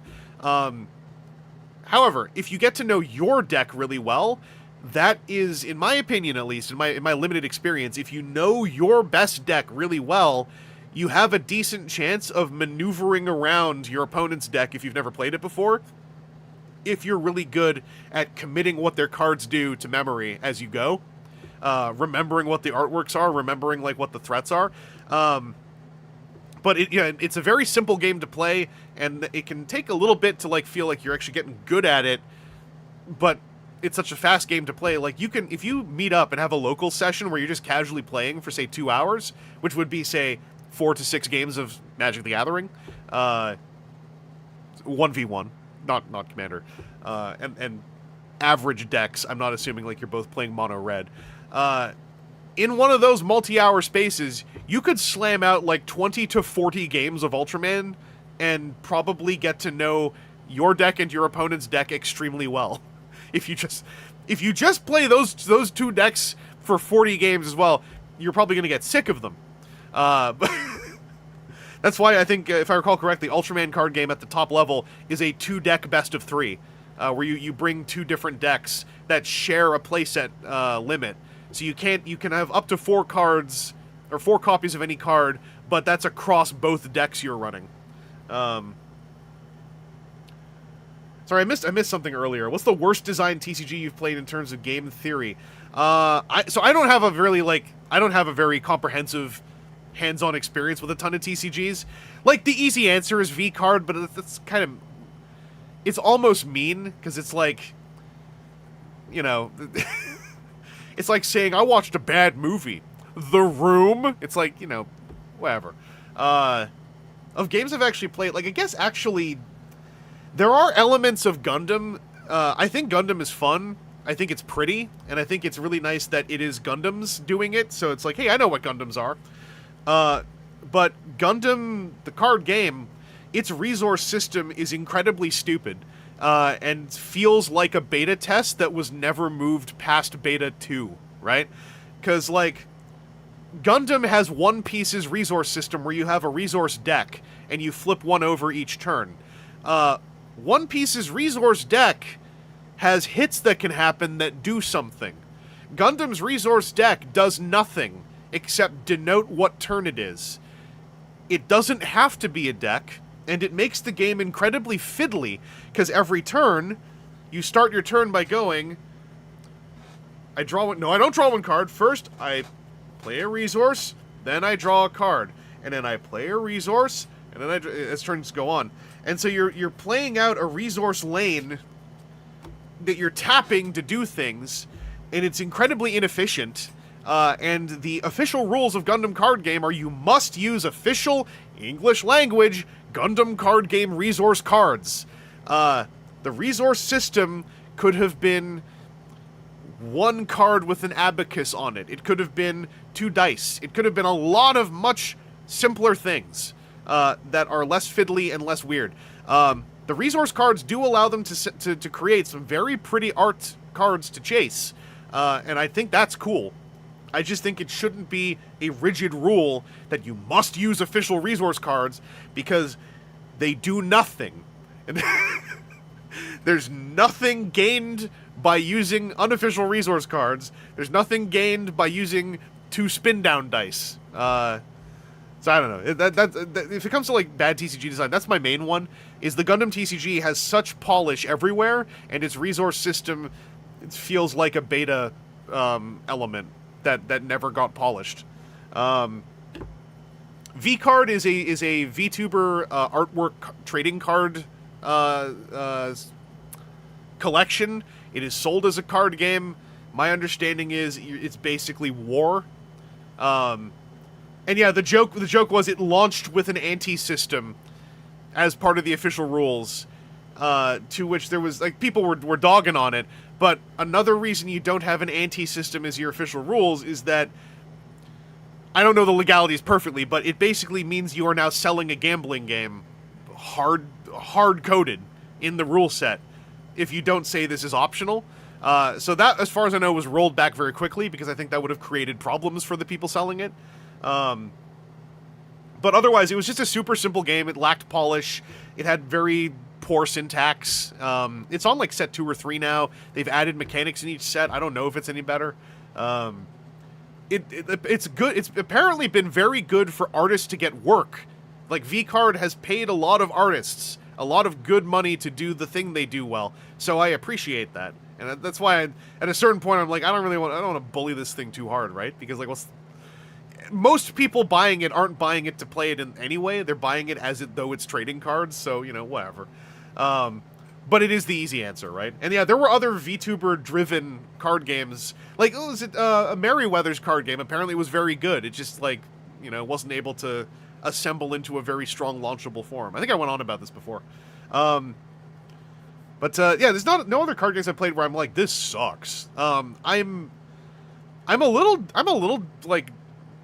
still a little dubious of the Cyberpunk card game, but I have been told that it runs pretty well. It's just like, at a glance, it has too many zones with too many pieces of hardware, and I'm kind of like, did we need to have 7 different dice types? Did we need to have resource? Anytime a new card game comes out where they're like, you play a card face down and tap it for a resource, I'm kind of like, did we need to do that? Or is this just a comfortable mechanic soil to bloom from? That's fine. It just makes me more dubious, like, on the read, right?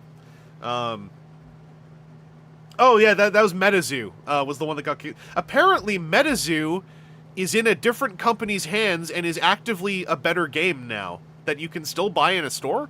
They moved to a completely different company. They paid artists to draw artwork of the funny creatures, and it actually has card templating now. So I've heard MetaZoo got better.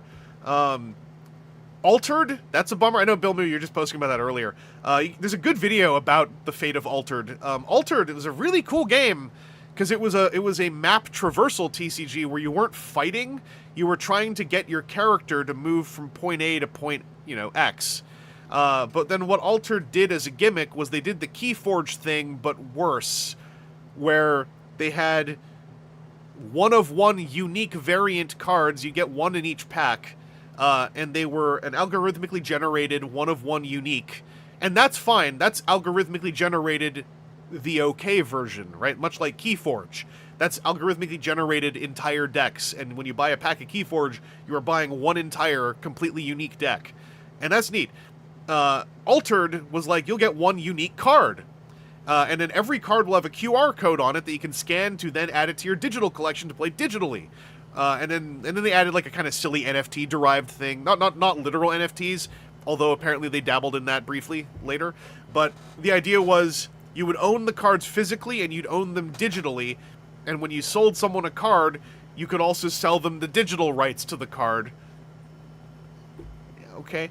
But then the uniques basically, as one might fear, my hope was the uniques were just funny gimmicks, but now that the game has more or less died, what I understand is the uniques were a giant monkey wrench that ruined the entire balance and design of the game, because whatever new cards they put out had to bear in mind that there were several thousand one-of-one variants of every single given card, and eventually you can't design around that. because you're designing around an infinite vortex that is drawing ever closer to your face with every new set of cards you put out. The way Keyforge avoids this to most degrees is that every single deck is in singular entity, so you can't build around your unique card that you got that happens to be very good. And then if you just happen to have a better deck than someone else, Keyforge's competitive scene was built around multi-deck play, where you'd bring something like, you'd bring 3 decks, your opponent gets to veto one, and you have to pick the other one. I think like that's up front, you'd roll for priority on that, and then like, loser would get to say, no, you don't get to use that deck in game 2, that kind of thing. So Keyforge has elegant ways to deal with that, to facilitate what the base of the actual game is. Altered, it sounds like, never really had an elegant solution. Altered also had a whole idea that was beautiful, which was that every card you digitally own, you could also request a print-on-demand copy of every single card you digitally own in perpetuity. The other thing that low-key kind of like made Altered crumble was it took them far too long to actually launch the print-on-demand service while they were still simultaneously launching new card sets, and eventually that greatly diminished the goodwill of their initial player base, justifiably so. And that also had a big hand in messing with Altered. And the sad part is, by all accounts, Altered is a very solid game. I would love to just, like, stumble upon the 6 Altered Wave 1 starter decks and just, like, try running them as a battle box, because I heard it was fine. I just don't want to pay money for it. Wait, sorry. Yeah, MetaZoo had some goofy nonsense. Didn't really feel like it was intended to be a serious tournament play system. Yeah. Like, MetaZoo had cards that were like, if you live near a river, you get a bonus effect. And then when people said we want this to be competitive, they were like, okay, we'll try to make a mechanic to fill in for if you don't live near a river or something. And I was kind of like, I like that initial idea first, though. Like, just make... That's kind of like what, to roll back to the V-card concept. If you just want to make art trading cards that have a funny game around them, I think that's valid, but then lean into the game being unserious and make it like a really fun pub game, Where did I put them? I have an example that's very relevant.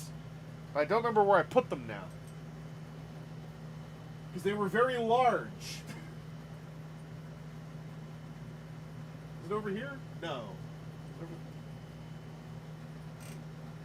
Anyway, I can't remember where I put them. If I remember, I'll try to dig them out. But something I got from Level 99 Games recently was they just wanted to make 5x7-inch art cards of characters from their games. That is, by the way, Transformers TCG Titan size. And so what they did is that they built them as packs of 6, and they built them as a game you can play with 2 decks of poker cards, where these 6 cards, you pick 3, your opponent picks 3, and they are 3 characters, and you have a little head-to-head game that's driven by each of you having a shuffled deck of poker cards with the jokers taken out. And I'm like, that's really cool, because that's like a way to have fun with ostensibly art cards, but you don't have to worry about, are we going to have a meta? Is there going to be prizing? It's like, no, we're selling these as art cards, and there is a bonus of a game attached to them. 6x8. I thought it was 5x7. I'm just thinking of the sleeve size, or not the sleeve size, the top loader size. Anyway, apparently Zet's finished, so no spoilers, but I'm going to continue on with this box. Not to go on a I was able to successfully go on a 20-some minute tangent. I know you're all shocked, but like, calm down. Okay, settle down. There's a character called Baku. Bet he's kind of a baka. Hire me. Gaia. We got Nexus. We got X. We got Superkov. Jugless Juggler. The Holy Sword of the Future. Finally! Okay, I need 3 more of these. This is the card. There's also a Jugless Juggler rare. This is a type reactive single guy. We got a Tiga, a Zero, Jeed Magnificent, photograph of Jugless Juggler.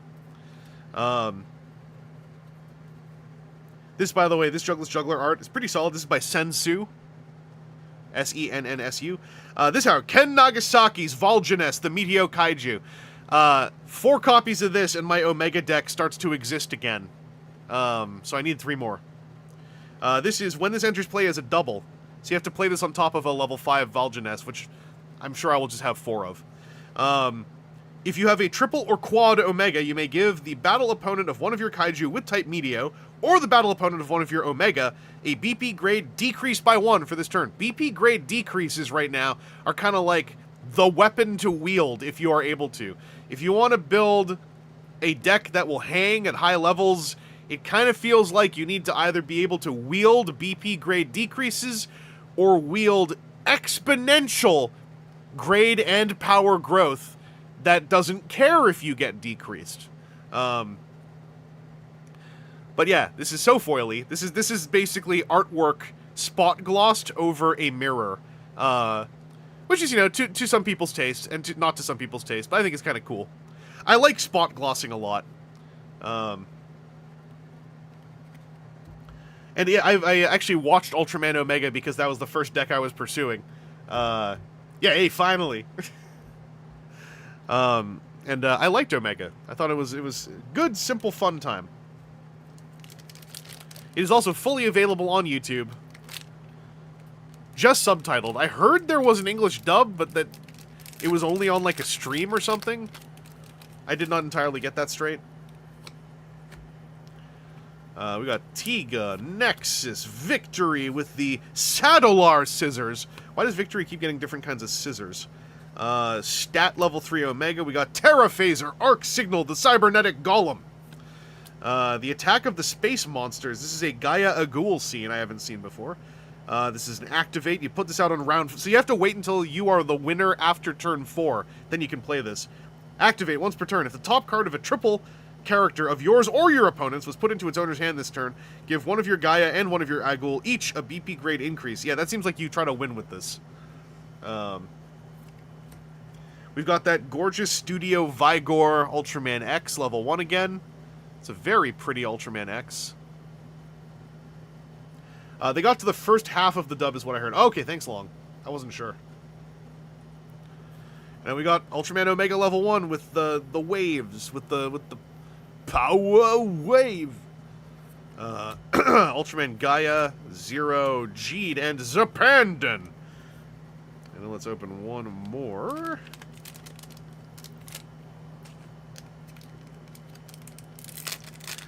Let's just bathe me in Volgenesses, please. Please, ma'am. Ma'am, urgent, check your DMs, please. Volgenesses, please, ma'am. Important. Trigoron 6 with a 10k, that's just a missing piece of the Trigoron set. Volgeness 6 common, I would like the 5, please. Then we've got, hey, okay, Ultraman X Gomora Armor. This is a double rare Ultraman X. It's a level 3. He's kind of fading into the foiling. So when this is a triple, 17, that's on rate. You can activate this, send one of your scenes to its owner's discard, give one of your ultras plus 1000 BP for each round on the sent card. That's kind of cool, because if you send a round 3 card, that's a plus 3, and that could win you the game. And oh, yo, look, it's him again. It's attractive X. It's X just standing there and being like, oh, hi. Oh, Ara, I didn't see you there. Then Gaia, Zero, Decker punching a guy, and Shepherdon. That's 3 packs. Let's reach deep into my... How can I do this? We're gonna... Oh, you can't see my hand doing it. I gotta pull something out of my ear. Hang on. No, wait, this ear. Gotta pull something out of this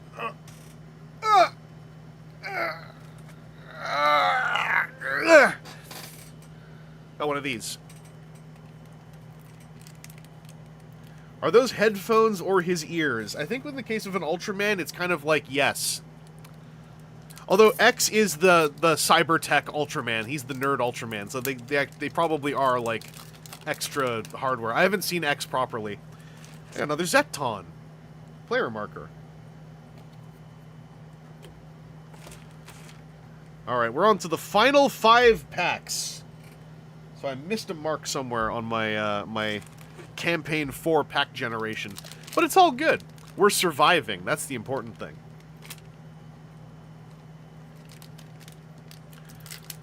Alright, alright.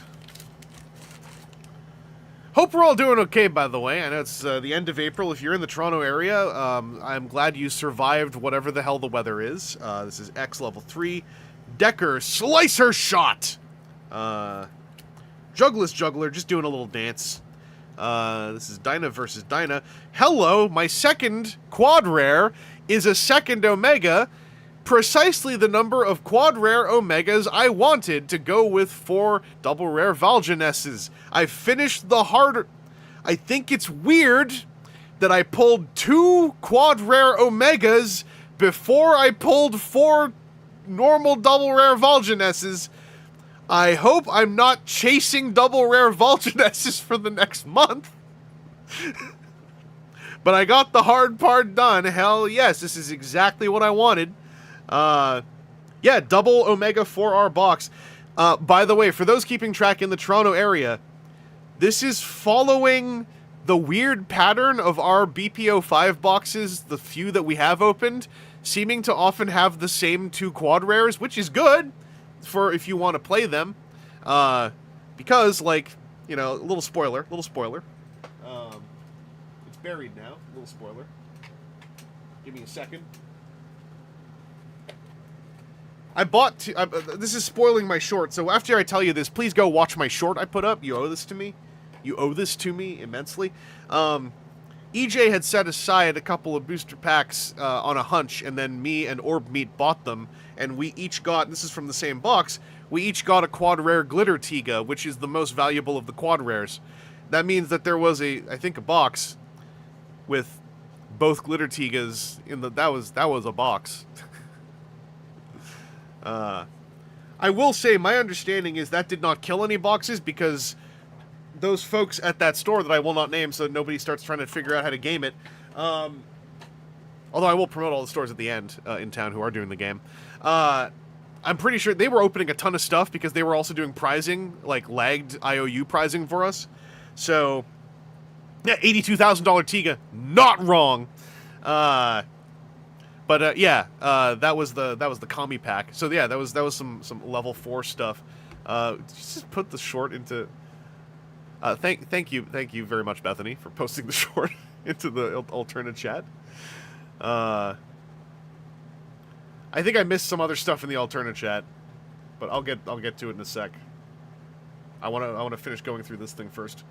Where am I? So yeah, hey, technical playsetted. Because I don't think you'd ever want to run like 4 of these. Oh, by the way, I think Banana did get their stuff in too, so we get to finally also solve our like 2 weeks of IOUs of Banana tomorrow. I take it easy, verspringen. I also got an Art Parallel Decker. I got an Art Parallel Decker with a baby King. That's cute. So that's my second AP, probably my second AP, but that's 2 quad rares, 2 APs, and 1 SP in this box. If you missed it, I got an SP Omega Trigaron. This is the card that you maybe run 1 of, and I also pulled a normal triple rare version, so now I'm getting to the... And they're doing a silver version of this for the points campaign. So now I'm getting to the point where I'm like, I only want to run 1, so like, which one do I keep? The fanciest one, I guess. But yeah, Ultraman Decker Miracle Type, this is the Scene Searcher. But this artwork's adorable. This artwork is by Sao Sao, S-O-W-S-O-W. And then we also got a rare Agul. This is inherently, by being a quad rare AP pack, this is a god pack. Because it's these 2. Rare Agul. I think this is my 4th copy of this version of the Scene, which is rare. And a double rare Gaia. So yeah, this is an actual god pack. Along with Victory, Omega, and To the Shining Ones. So... this is a great example, again, of what a god pack can be. This was all from 1 booster, because these 2, the rare slot kind of got, the rare slot got devoured by, and then shuffled around by all of this stuff. So 1 pack with 5 shiny things. That's why Ultraman is a very juicy, fun game to open. I'm obviously never going to say, like, you should make sure you're opening lots of packs and gambling. But... in the realm of opening lots of packs to get cards, Ultraman is one of the more fun ones out there.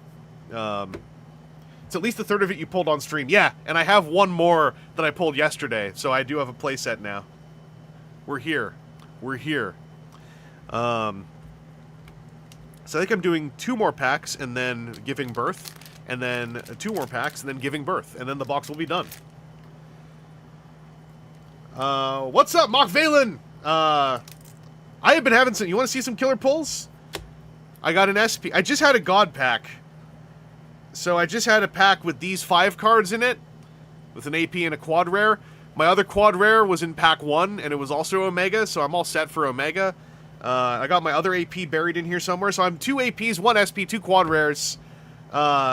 It's happening. It's real.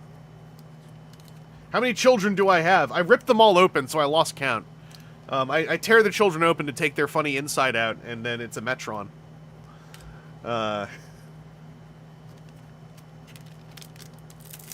Is there an Ultraman birth like Kamen Rider? Not necessarily.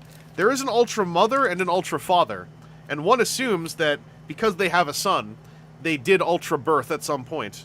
Gaia, Nexus, Victory, Superkov! Our second Kutura. Our third Zovaras. I think I'm playsetted now on Pretty X, and also there's something else back here. Another juicy pack. So we've also got Jeed Acro Smasher. I have the AP of this from a pack I opened in that short. And then we've got... this is the second of the triple rare that you only really want one of, that I also have the SP of. So I'm swimming in it. I gotta go... Larry! If you're out there, don't buy any more BPO5 and trade me for one of these. Don't pull your own. You don't need to. Then Agul, Decker, and Shepardon. Larry is our other local Omega player. So we need to make sure that we're both set up with our Omega stuff. Also, that was 3 packs, so I'm just gonna... I know you were all kind of like out the butt, but you know, I had some very spicy Tibetan food today, and there's one last thing that my colon needs to do. Oh no, we're redirecting. It's coming out the navel. Ugh. Oh, actually, that felt kind of good. Another child. Is this going to be Ella King? What I do know is there have been no Ella Kings pulled from this box of Campaign 4 yet. So if there's no Ella King here, I have to have at least one somewhere, unless it was an Ella Kingless box. It's the third Zeton. It's the third Zeton. We are Ella Kingless still.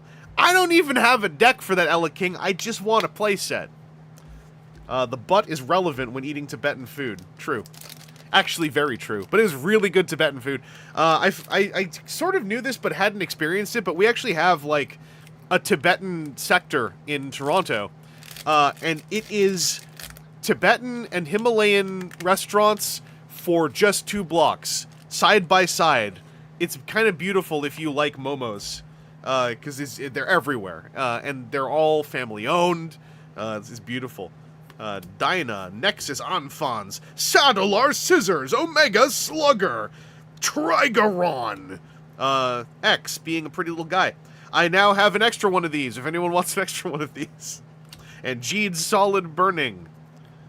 Then Tiga Multi-Type, just getting ready to throw down. Ultraman X going what? Reckiness Armor Omega going like, please look at me, I know there's a prettier one. And then Jugless Juggler standing in front of some trees because he's like, hey, I just peed here. What's up? He just peed, he turned around, saw you were taking a picture, and struck that pose, as I have done before. Is it walkable? If we take the transit, it's not very far. It's in the Queen and Roncesvalles district. Boltan, he definitely did that in episode 69. Excellent. Alright, we got Dino, Nexus, Zero, Gatarathor, Juggless doing his little dance. We got Zapandon looking at us. Number 2! I'm halfway there. Okay, thank goodness. That means that no matter what, I can start shaking people down tomorrow for at least 2 more of these. Number 2 of the Vol'jiness we need 4 of. Thank goodness. And number 4 with my AP of this Jeed. I think in the short you can hear somebody say this is sometimes a 3 of in the meta Jeed deck, and now I have 3 of it. So I guess I'm meta-G'd. Internet personality Valjaness. I wish I was. On my eyes. True. Dyna, Victory, Omega, and Zero Fight Part 1. We are on to the final pack of this box of BP05. I'm feeling kind of jazzed up. I'm debating doing something reckless. You really cleaned up with this box. What I'll say, outside of this is kind of on rate for a modern Ultraman box. After sets 1 and 2, they raised the pull rates of like everything. So another reason why I like this game is because it's a very, very pack generous game. If you get a box of say set 5, you're very likely to come away with at least 2 triple rares, probably 2 quad rares, probably 2 alternate art parallels. Then if you're lucky, you might have a signature parallel as well. But this stuff is like, it's never guaranteed, obviously. It is still collation and randomization, but it is very likely that you'll come away with all that, which is pretty cool, I think. We got Tiga, Agul, Jeed, Kov, Shepherdon, Dyna versus Dyna. Number 6! I think that, like, this box knows that I'm coming off of this as one of the Omega players at the World Qualifiers. And then Tiga Multitype to finish off our shiny cards. Tiga Multitype to finish off our less shiny Tigas. Nexus with the Particle Phaser. Reckiness, Omega. The King's Miracle, Time to Change Fate. And am I going to actually show this code to you? No, I'm not. It's mine. Charizard incoming! Alright, what a haul. What a haul. That's pleasing me. If anyone going to Ultraman Locals tomorrow at Banana could just bring 2 Vol'jin double Rs, I'll give you a $5 bill. We can trade too, but like I can also just I could give you, if you prefer $4, I could give you 2 toonies. So this is what we got from BP05. Along with the box topper. Let's get the box topper and put it on top. And here were our hits from Campaign 4 for that box. Wait a second.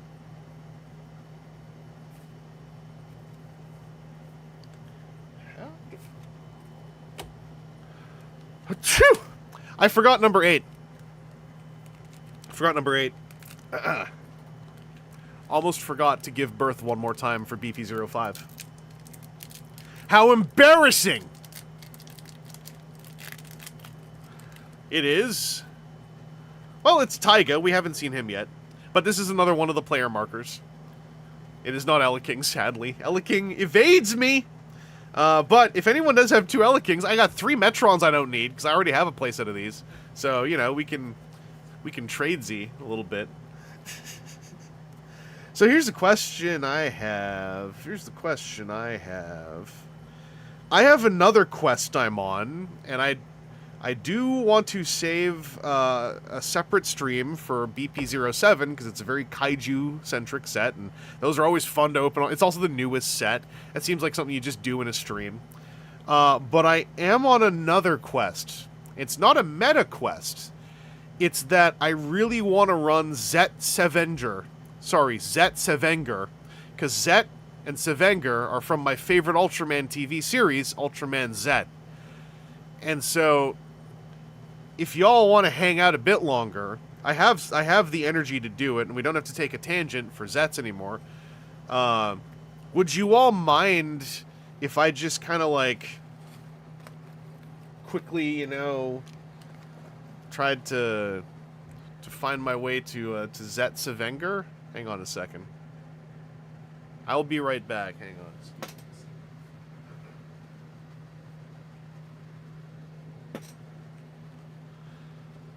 Because, like, I'm armed.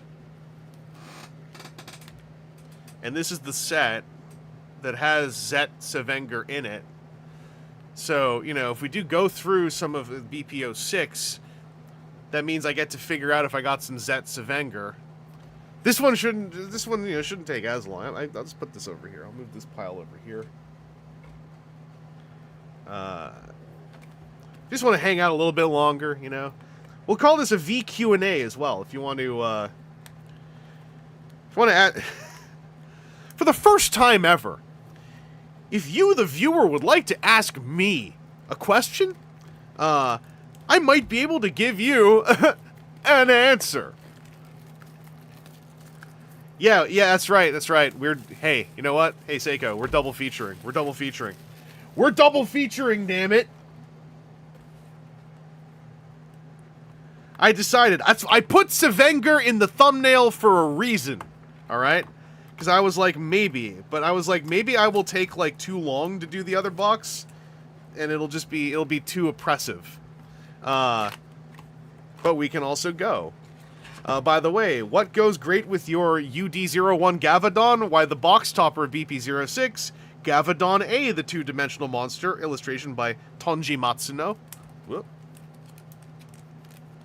Parabolic, English voice of Alien Mephiles. Holy moly! The Alien Mephiles.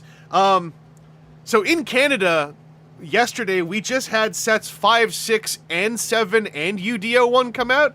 So, I'm not opening set 7 now, but I will be in the coming week. So, hey, Parabolic VA, if you want to stay tuned. I will say, here, this is for you. Specifically for the English voice of Alien Mephiles. You want to know what I have pulled a lot of? Because I did get some prize packs of set 7 the other day. I do have a lot of you. Like, I got a lot. I got your game even. And at our Worlds qualifier where I got to do one sealed event of BPO7, I pulled one of your APs. I have the Mephiles who's holding the globe, and it's one of the prettiest. It's one of the APs I'm not trading, because it is my goal. I mentioned this earlier, but since you're here, one of my goals here in the Toronto area is to become our Toronto area Mephiles Baltan player, so that I'm the problem. So I am hoping to collect at least a little stack of Mephiles to go with my little stack of Baltans, and then be the problem, be the issue. That's one of my goals.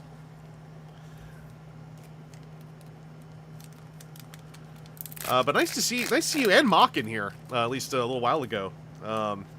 This, by the way, Bill, I don't know if you want to get blinded again by foiling. This whole thing is just a mirror. When this enters play, if any opponent has 3 or fewer cards in their hand, you may choose Effect 1. Additionally, if you have 3 or fewer cards in your hand, you may choose Effect 2. So Effect 1, all of your opponent's characters become unaffected by any BP plus effects for the turn, and all of yours are unaffected by BP minus effects for the turn. That seems like that could be useful. Meanwhile, let me just get the packs out of here. I'll shuffle as we go. This set, by the way, BP6, is called Argent Allies and Bestial Blades. This is the set that introduced the Ultra Mecha of Earth-Garon and Sevenger. Handy to include a blinding tool for intense plays, right? That's real gaming. So let's get going. Let's go. Let's get into BP06. There's some cool stuff in here, too. I have some cool things over in my box that's not near me from the BP06 draft we did. I cash drafted an art parallel of Earth-Garon that was a gorgeous piece of art of, like, Earth-Garon firing all the missiles and things. Oh, yeah, I gotta keep these here to keep track. Looks like some Omega stuff, too. Yeah, there's Omega stuff in 6, and I think in Set 7. At least a couple of them. I could have sworn I had a BPO6 Omega from somewhere. Starting right off, though, the name is Earth-Garon. So Earth-Garon has an interesting mechanic, which is Charge, where you reveal, then put face down a card sideways under Earth-Garon to kind of load it with ammunition that later on the Earth-Garon and or sometimes the Blazer can benefit from by spending them like bullets, which is sort of a cool mechanic, very tactile. Once again, I'll just be making a commons-uncommon stack over here, and I'm putting the shiny things here. Ultraman Max, I think, is introduced in this one. So the most powerful and fastest Ultra of them all. This is Max's Maximum Sword. This is a raw stats level 3. Ultraman Orb coming back in this set too with Thunder Breath Star. Blazar is in here with some, at least some basics. There's going to be some Blazars. Oh yeah, this is the Blazar Earth Garon set, so you get the Blazars who like Earth Garon in here. Sevenger! Special Airborne Armor 1 is a keyword that procs on some Zets in this set. So I'm very excited. I want playset of everything Sevenger. That's my goal. This is also the set that brings back Belial, with Kaiser Belial. I don't think Thomas is in here, so don't tell Thomas I have a Kaiser Belial. This isn't the one he wants, but I'm gonna set the Sevengers aside in their own separate little pile. Speaking of, here's a Sevenger double rare. This is Sevenger Rigid Core Iron Fist Rocket. So this is a level 3. If this is a double or triple, you may reveal the top 5 cards of your deck. If there's a Zet among them, send one scene in the scene area to its owner's discard. Then you can put a scene with round 1 or lower from your hand or among the revealed cards into the scene area, then discard the rest. So it's like a Zet reactive scene searcher. Parabolic. If I remember, Blazar is none other than Johnny Young Bosch. Correct. I haven't watched it yet, but the Blazar English dub has Johnny Young Bosch as the lead character, and the Zet English dub kicked ass. It was beautiful, and as far as I understand, the Blazar one is up there too. It's a very cute, classic sci-fi pulpy robot design. Yeah, that's Sevenger. That's our friend Sevenger. We love Sevenger here. I gotta make the Sevenger pile. Speaking of, here is the rare Zet Alpha Edge. I might actually have 3 or 4 of this already. When this is a single, whenever Sevenger enters play, you give this a BP grade up, so he goes from 5,000 to 10,000 if his friend Sevenger shows up. That seems very relevant. That was very fun in the draft. We've got Proof of Braveness. This is a max scene. Choose a double or triple max. Put the chosen max into its owner's hand. If you do, using cards from your hand, put a double max into play in its place. If you put one of your triple max into its owner's hand, give the max you put into play plus 2,000 for the turn. That seems like a real Galaxy Brain endgamey kind of plan. I want to see that in action.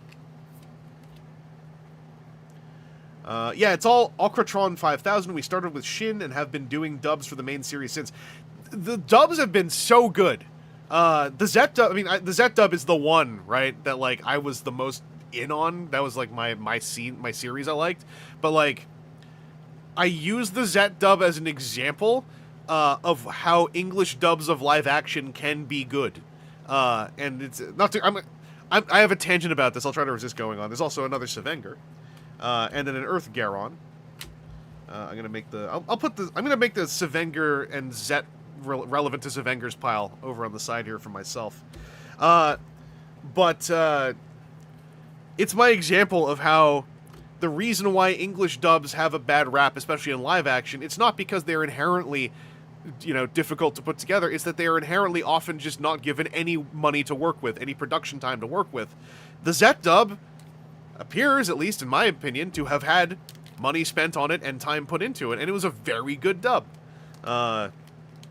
So I highly recommend anyone interested who doesn't want to, or has trouble dealing with subtitles, check out the Ultraman Zet dub, check out the Blazar dub. They are very well made. I've edited English dubs for cooking segments over the years, so, like, I have like thoughts and, like, and things I look for and, like, how dubs are applied very specifically, but, like, it's very good. It's very good stuff. It is also pronounced Alpha Edge. Yeah, I know. It's my Canadian accent coming through. Welcome to the secret base. Oh, here we go. You can chalk a lot of that up to our director and audio engineer, Raleigh Pickens, and casting director, Brittany Lauda. They're amazing. They are amazing. They put together something fantastic. Like, the Zet dub was so good, I rewatched the series as the dub came out. I was just gonna check out, like, episode 1, because I was like, I know Zeno Robinson. And then I was just like, wait, this is actually good, though. Like, so this scene, by the way, is a Jeed scene. You can choose a Jeed, reveal a Jeed from your hand. If they share a type, then that character becomes unaffected by BP grade decreases. Which is, like, the thing Jeed does a lot, is increase his BP. So these prevent those decreases potentially from counteracting your main plan. Here's a max that's just numbers. So here's an example of a good vanilla level 2. As a single, he's an 8,000. That is above rate. As a double, he's at 10,000. That's like slightly below rate. So this is something that you would put maybe one of in your deck to just be able to play an 8k on a turn when you just need to take a lane that turn and buy yourself some time. Then you play a really cool level 3 on top of it. Geed Galaxy Rising.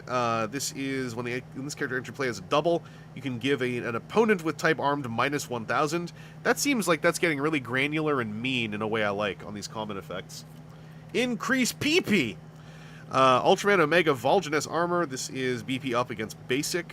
The Treasoner. That's a really nice card. Thank you for inviting me to the secret base. You're welcome.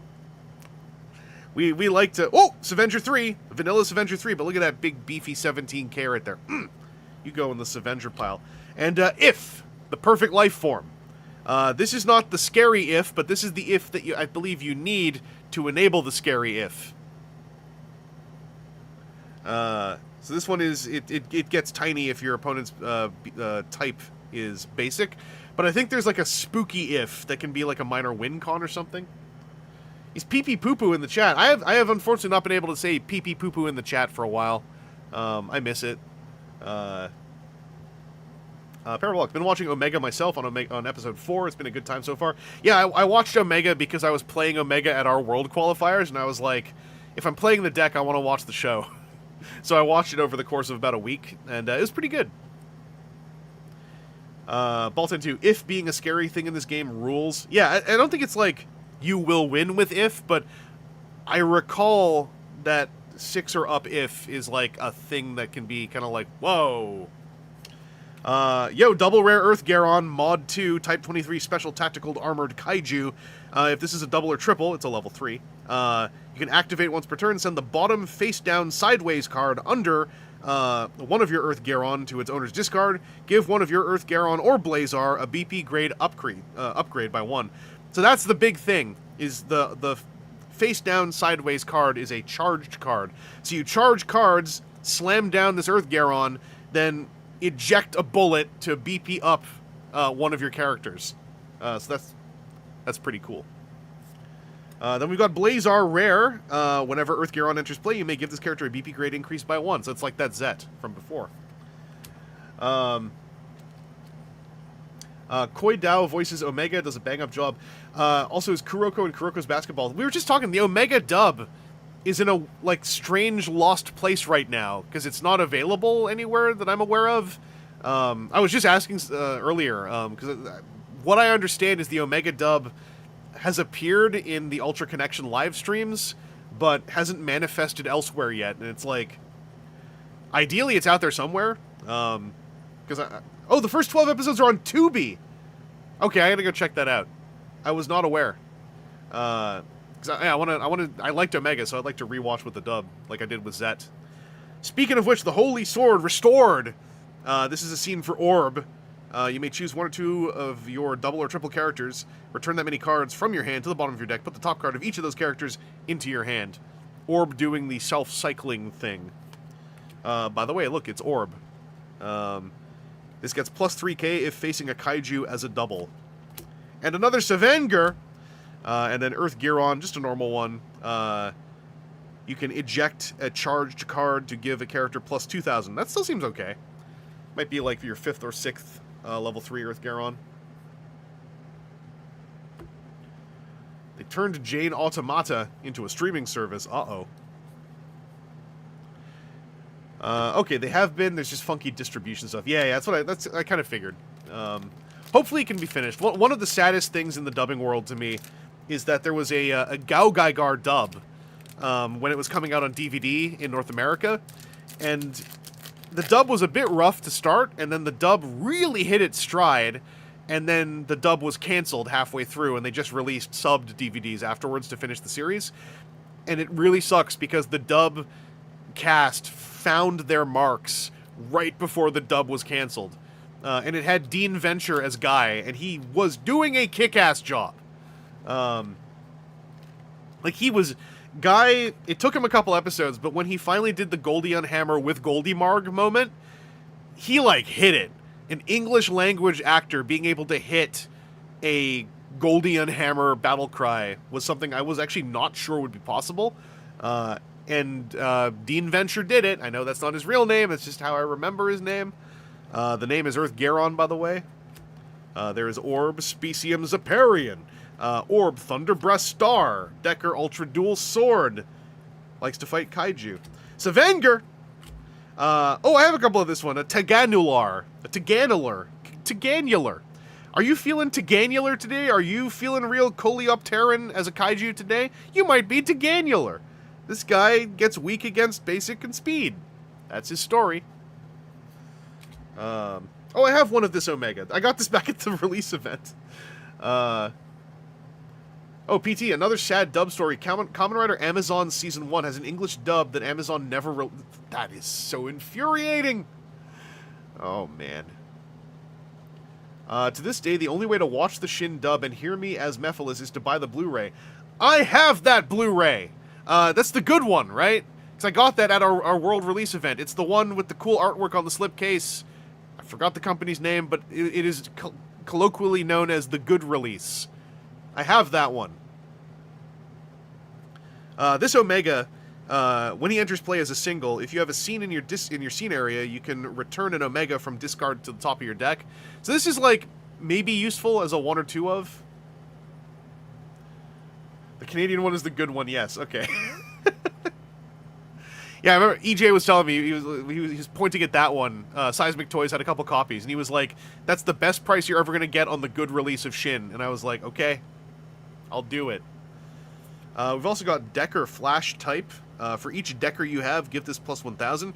So I'm guessing this is a Decker you play late, when you have a bunch of lanes with Deckers in it. Slam this guy down, then he goes from being a 4K to being bigger. And something shiny is back here. It's another Omega Triple Rare. I'm swimming in Omega Triple Rares now, hell yeah. So when this enters play as a double or triple, you may discard 1 Reckiness, 1 Trigaron, and 1 Volginess from your hand. For each card discarded, give one of your kaiju with the same character name as that card a BP increase of 2 for this turn. I heard this is another trap card, actually. This effect is really cool, but this is like a very difficult effect to actually do on purpose to build your entire game plan around. However, I want to try it out. And this art is sick. This is art by Koki Tajima. My apologies to the artists whose names I'm not reading out. I'm kind of glazing sometimes past it because we're discussing stuff. But that is very cool. And then we've got some Orb, some more Earth Garon, and Darklops Zero, who is, I believe in this set, they are trying to establish a Belial Darklops dual deck archetype. Yeah, the foil texturing goes up with each rarity and gets very sexy, if you're into that kind of thing. Glixblurt, we are shredding. It's a good day to... Oh! I got 3 packs here. I wonder if I can do my little magic trick. We rustle the packs to get their glands to touch, and when 3 packs glands touch, they birth a Volume 4 campaign pack. By the way, I hope all the locals are impressed with me that I'm not just ripping like 16 of these in a row, but I'm doing it the right way. Every 3 booster packs, we do one. We do this the right way. It is Nexus. That goes to the... Unfortunately, these little guys here... There's a Carmero one as well. These are kind of like the average hits. I have a lot of these. You only never need one of these between 2 players. I guess each player could have their own one that they swivel up and down. But I have a lot of these. I am absolutely willing to just give these away, especially if anyone wants. I'll bring a bunch of sets of these to TFCon. If you see me and you're like, Ultra Perverts Go or something, I'll just give you one. Like, I'll give you a set of them. I think I have enough to make a couple sets now. But yeah, Glixblurt, I had a couple good hits. The other box I opened had some amazing hits. I actually got a Signature Parallel, which is something you're not guaranteed in a box. And it's signed by Ultraman Omega himself in Alien Alphabet, which is pretty cool.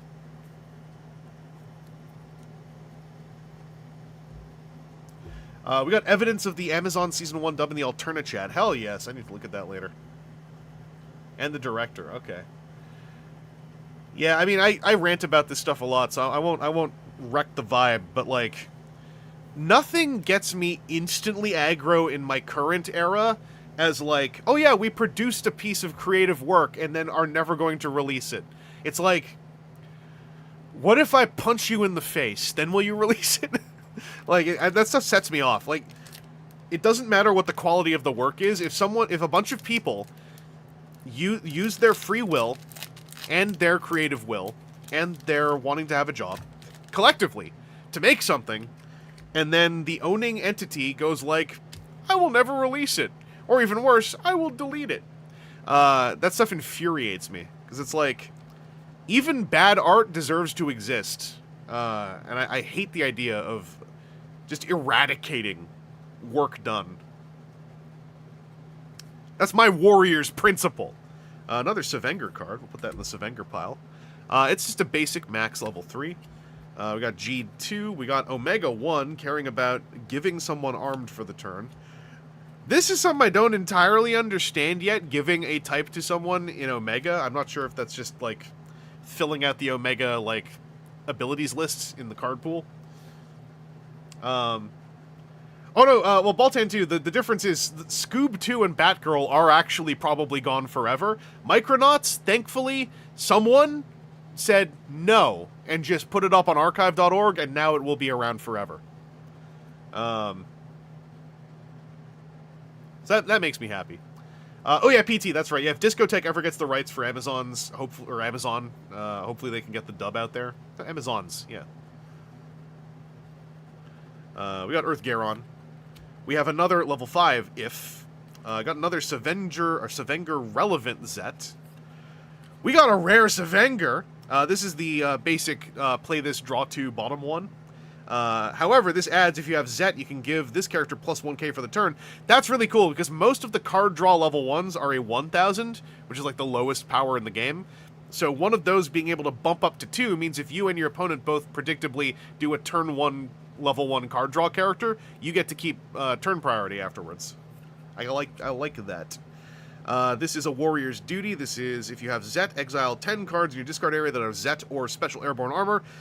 They're doing that, by the way, so they can put Wyndham and King Joe storage type into the game later, I believe. Give all your Zet and Special Airborne Armor each a BP grade increase by 1. That is probably going to be really cool at some point. We got Zet Delta Rise Claw. You may discard a card from your hand. If you do, give this a BP increase by 1. Excuse me? That seems great. That's an uncommon. That seems really good. I'm putting that in the pile. Savenger uncommon.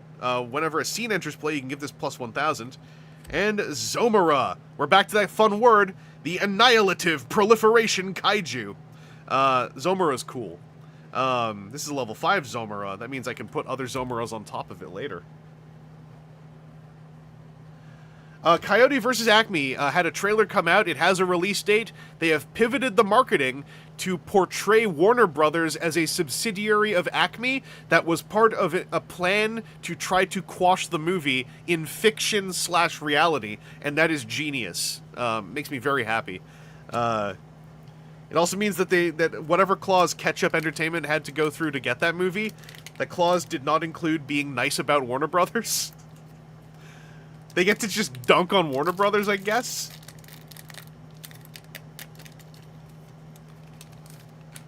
I'm a fan of that. Any relation to Zet Gomera? No, Zomara is, Actually, I can't really go into too much about Zomara because that's sort of a spoiler, for something that is being watched. And not enough to ruin it by saying it's a spoiler, but if I explain Zomara too much, go watch Ultraman Omega. That's what I'll say. But it's not the kind of spoiler where knowing this means that you're now ruined for Omega. It's not like... It doesn't open with like, and there's legend of something Omura that could ruin the world. It's just like one episode, there's a thing called Zomara, but going deeper than that starts to kind of like explain things that touch on plot. The Thunder Breast Star always touches the plot, especially when it's on Orb. But yeah, it's not a Gomero with a Zet, unfortunately. Another Thunder Breath Star. We've got 2 different levels here on the common. So we've got one here that goes up against power, and then this one you can give someone type speed. Interesting. Got a Reckiness armor Omega 1. So I think this is just giving Omega an armed level 1 with 5k. There's kind of like a heuristic template some of the major ultras fall into with their card pools that allow them to come up with, like, okay, we have more draft slots, so we'll fill in more of the chart that on Omega. Scavenger. I alternate between Scavenger and Scavenger because I'm a fake fan. We got Tector Gear Black. This is for the Darklops 0 card pool. Level 5 Belial. This one is a really funny card. There's a lot of level 1 ultra rares where if their opponent is a kaiju, they BP grade up. A lot, as you can see, 3 to 10. In Belial's case, if his battle opponent is an ultra hero, he does this. Guess what you're like? If you're not playing against Belial, this is a very funny effect to have available. And then Ultraman Orb, Hurricane Slash. Thunder Boob Star, correct.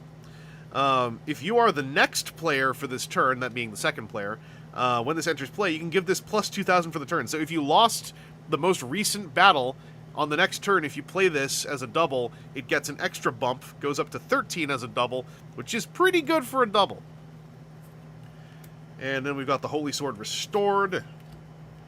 That's just the scene, right? Yeah, BPO6. Jeed Galaxy Rising. I think I saw earlier the Skinned Jeed. Earth Garon, and Raycubus, the Space Sea Monster. That's funny. So this thing's got big stats. If it fights a type power, it gets bigger. And then if it fights type speed, it becomes small. That's cute. I like that. Crab!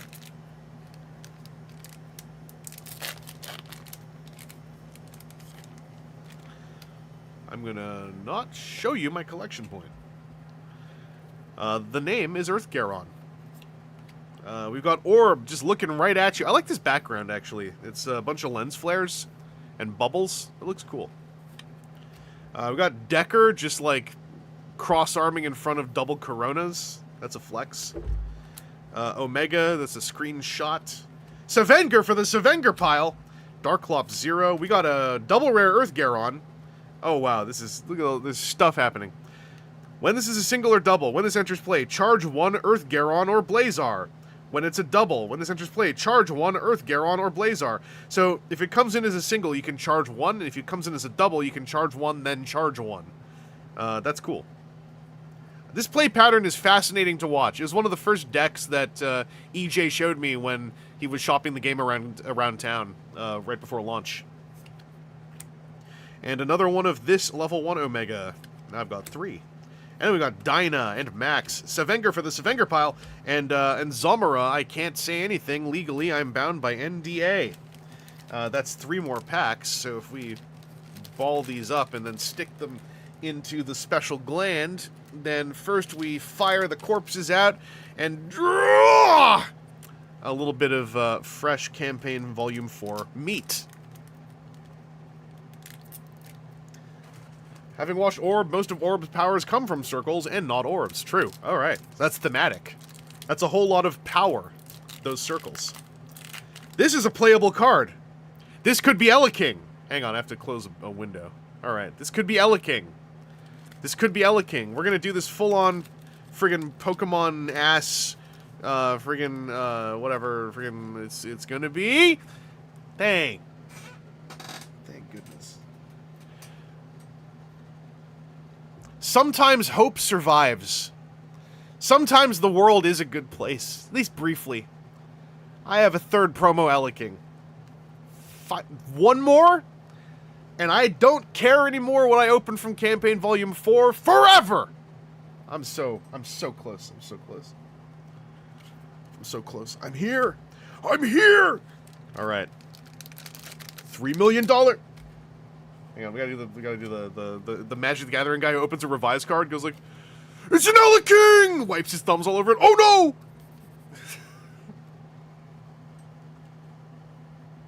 Yeah, V-Rider, I was expecting another Metron. I was already preparing a bit in my head for another Metron. I was like, we have to be prepared to not just like lose our cool. We have to be prepared. We have to be smooth. I wasn't gonna say it, but yes, Ella Cumming. That's a warrior's principle right there. We got Orb Thunder Breaststar. We got Zet Alpha Edge. Decker Ultra Dual Sword. We got another Sevenger. We got another Taganular. And we got Double Rare Blazar, who cares about Earth Garon. You may reveal the bottom face down and sideways, so the most recently charged card on one of your Blazar or Earth Garon. If you do, and the revealed card is a Blazar or Earth Garon, put it into your hand. Otherwise, send it to your discard pile. That's cool. That's a Charge Searcher. Dyna Rare 1. For each Dyna, give this plus 1,000. This must be relevant to some kind of newer Dyna playstyle. Then we got Max, Galaxy Rising, Earth Garon, and Darklops 0. That's right, Adam Bill Moo, we're getting all Taganular! I think you took all the Metron from that promo box. So, what I'll say is, technically I'm IOU'd 4 more promo packs. Cause me and Orb Meat, me and chat user Orb Meat bought a couple boxes, and I was like, make sure he gets his promo packs first. I literally only need 2 Ella Kings. I am not priority here. I am anti-priority. 4 more Metrons, let's go. We're gonna double play set Metron, we're gonna start the new meta!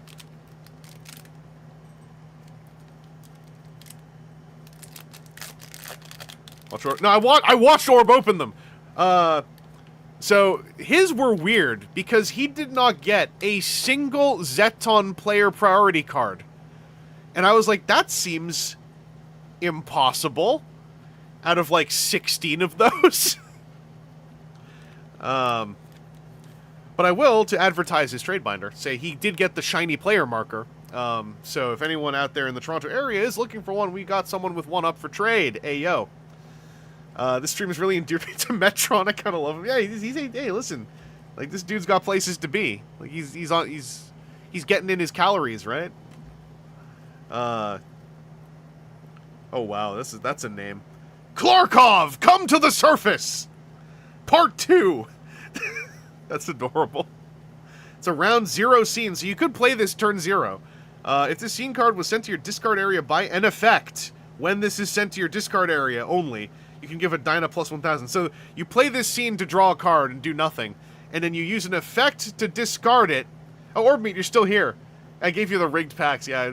Listen, I was like, because they were like, okay, look, I think you're going to clear the box out.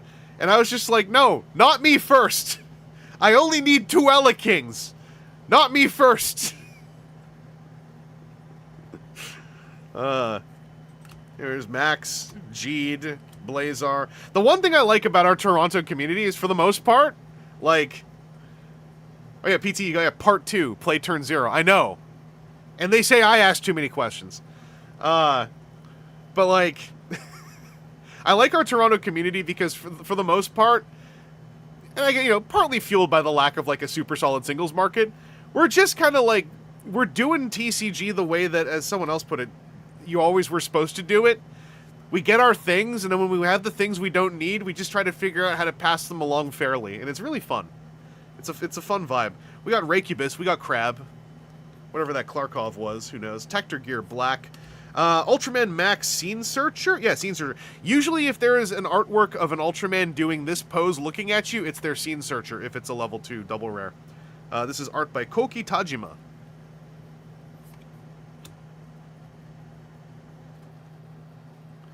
We put the trading in TCG. Yeah, trading is in the name, true. Sevenger level 1, hello.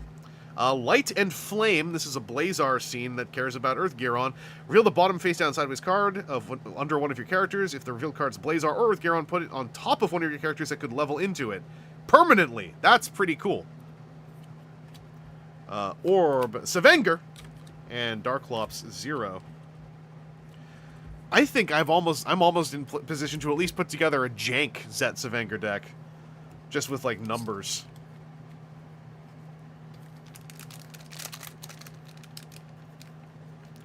Parabolic, my local One Piece scene is like that too. It's good to see. Oh, especially for One Piece, because like One Piece got invaded by finance bros, right? So like it's almost like in defiance to do that. That's the thing that's been the weirdest thing for me to watch as a person who plays like off and on 3 to 4 TCGs. Is watching the games I play dodge getting looked at by the finance bros. That's a warrior's principle. That's what that is. That goes here. We got Max. We got Beta Smash Zet. We got Trigaron Armor Omega. We got an Earth Garon. We got Common 7 Kaiser Belial. That's not pure value. That's a low number. I've got a double rare Sevenger. We got this one before. So my second copy of the double rare. That's good. That's good. And we got Orb Burnmite. If you're the lead player when this enters play as a double, you can give this plus 2k. So it's like the opposite of the other one that we saw. And then we've got Dyna Flash, Decker, Dynamic, Sevenger, and a Zomera. Don't summon the. I would love to summon the finance bros specifically to try to get the Electrums, just because I think that'd be really funny to watch. But yeah, it's really weird, like watching like other games get assaulted, and then I'm like, well, I can buy my booster box for now. Thank goodness.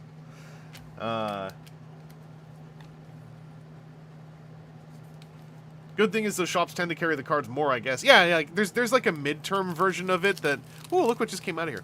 That can become a player benefit when they stop looking, I guess.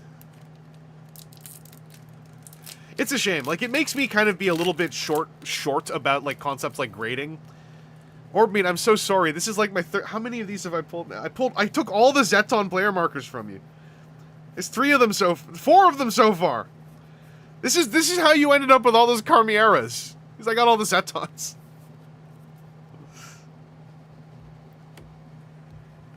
But yeah, like I was kind of like having a moment where I was like, no, there is like some purpose and some fun that can be had even with card grading. It's just like the industrialized version of it that like makes me so like such a friggin' like insta scoffer. Where I'm just like, fuh. That's a warrior's principle. That's what that is. We got Max. We got Gene. We got Omega. We got Earth Garon. This is a different Taganular. This is a level 5 one. I think I had the level 6 one before. I did. So now I can play my level 5 Taganular. And then, as a surprise, upgrade to my level 6 double Taganular. And he's a 17 off of 2 cards. That's pretty good. That's some Baltan tier tech.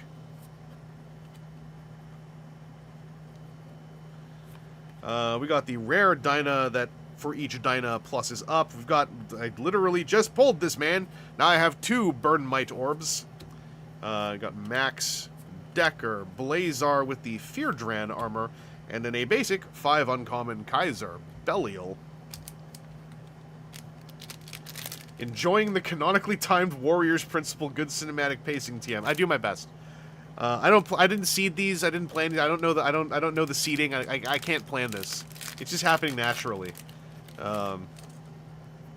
That's the Klarkov come to the surface part 2. You know, that's this is how it is.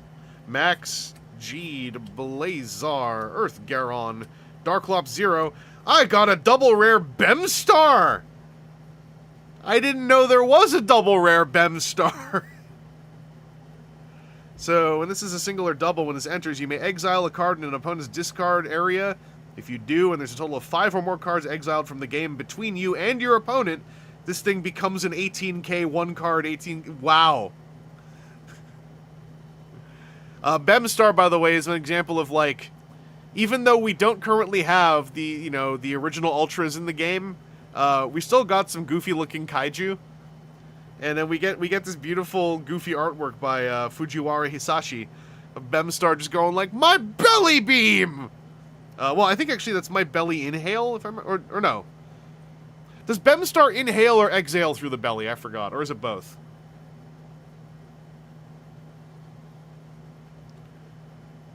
check out what the alt art of the Bemstar looks like.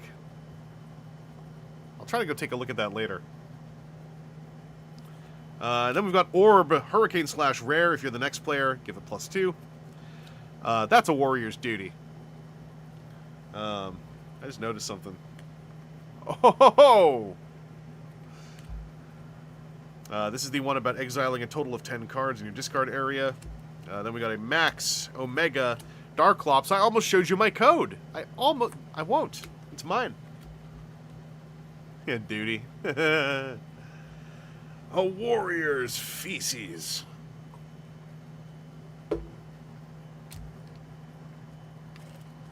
Oh, did I just do that thing again? I did. Because... Yes, I caught it. I caught it before it happened. All right. The Bemstar alt looks at your soul. That's just what Bemstar does. Bemstar is a cute little guy. He's just a big old triangle. Big old nacho chip. Thunder Breast. Something shiny in here. We got Jeed, Omega, Earth Gear on. Something shiny just constantly glimmering at us. I don't know what that is. Kaiser Belial. It is the AP Darklops 0. Oh, that's sick. This is a level 6, so when it's a double, while you have a triple Belial, all your single Darklopses get a BP increase by just permanent. It doesn't stack, but it just means they're all BP upped. That seems like a card for playing this deck. That's gorgeous. Art by Kazumasa Yasukuni. It's AP 20 of 20. It is the final AP. That's frigging beautiful! I want to play this deck now. Damn it.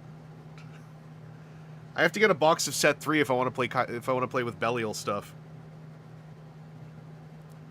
Maybe I will. I don't know. Maybe I can find some video games to sell to someone, and then they'll give me a decent offer on store credit. I have to put this in a sleeve. There's a Zet that likes Savengers. There is a Darklop 0 rare. In fact, this is the same card. This is BPO 695. So this is the normal art by Takumi Kosaka, and this is the art parallel.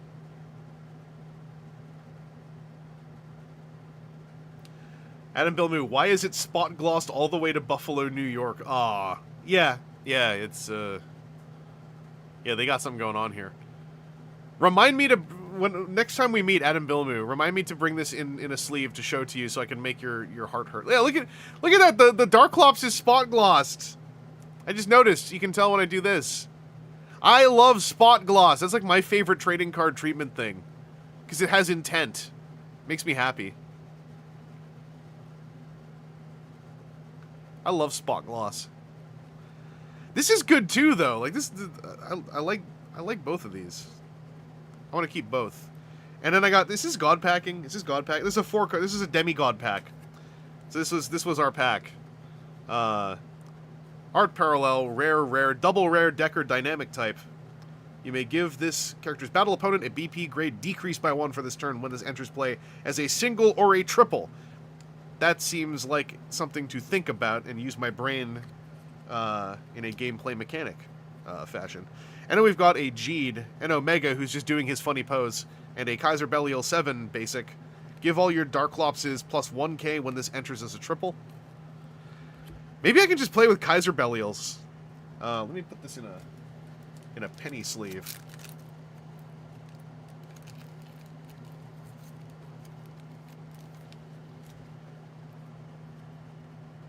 Omega reaching for the last root beer. Funny pose, you mean the Omega Scope. Yeah, true. You got me. Owned in the marketplace of ideas. That's 3 packs. When 3 packs happen, I blow my nose.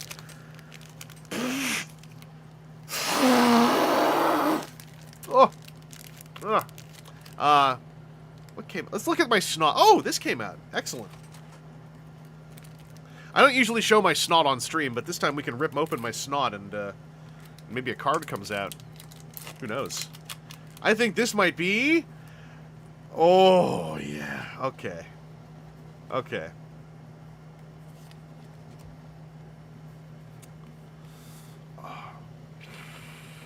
Oh, that smells like completion. Oh, that smells like I'm here. Oh, that smells like we're building Elec. Actually, is this any good? When this enters play, you may choose an opponent's character. If you do, they lose and will not gain any BP increases for the turn. That's fair. Yeah, you can play this and then slap an King 6 on top of that. Yeah, yeah. Hoping for another Metron. Hey, listen. There's still a chance we find some Metron, you know? We still got packs to convert. Elacame! I'm Ella... You know, a lot of people don't give me enough congratulatory sentiment for how much I resist finishing some of my inside thoughts out loud. And, like... Damn, I'm good. Treason, that's classic pack gambling. Oh man, I got the win! Isn't it any good? Me when I pulled the last Frankenluffy I needed for my Brook deck earlier today. Alpha Edging. Actually, that's Alpha Edging. You can say that's the Destructive Monster Awakens, is what I just did. If you have Decker, you may draw a card. When you draw a card, discard a card. Basic card draw scene. Max, Jeed Galaxy Rising, Omega Volginus Armor, Racubus, Crab Time.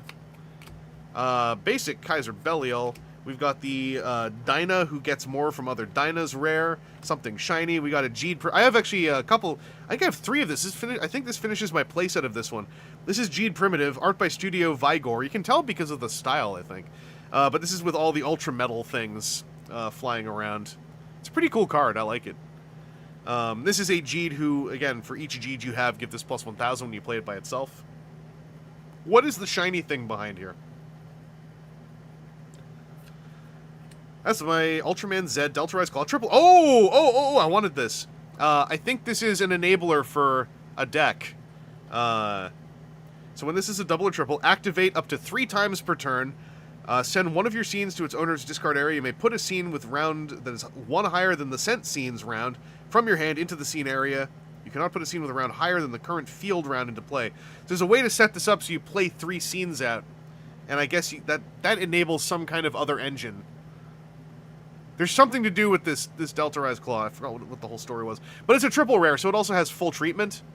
You might notice the Ultraman himself is spot glossed, while the whole background is a sea of foiled mush. And then you can see there's some buildings back here that are also glowing because they're in the corona. I like spot gloss a whole lot. It makes foiling more real to me because it means that there's an element that isn't foiled that is being spotlit by the foiling, and I like that. That makes me happy.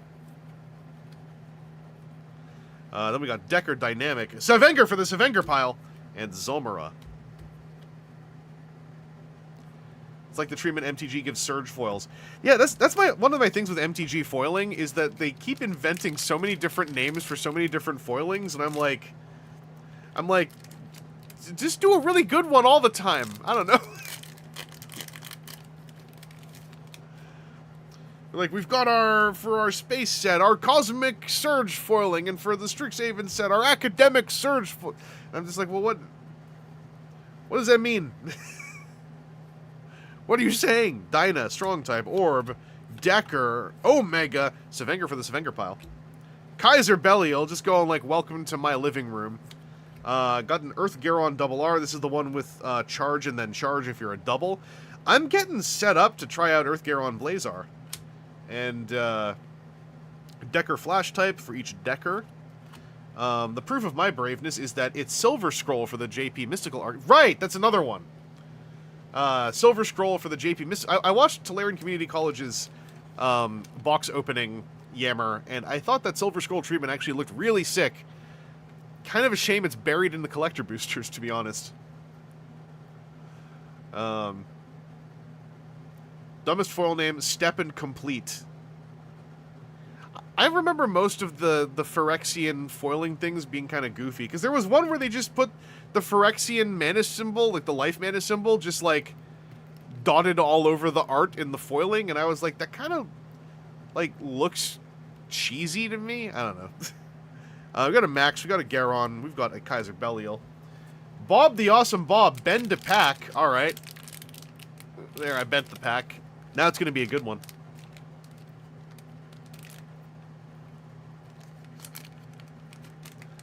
Thank you for suggesting that. Actually, what I'm going to do... Hang on, we're going to...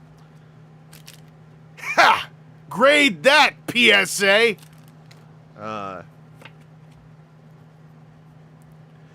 We got Dinah, Max, Orb, Decker, Savenger for the Savenger pile. If, the little one. Decker double rare. Pulled that one before.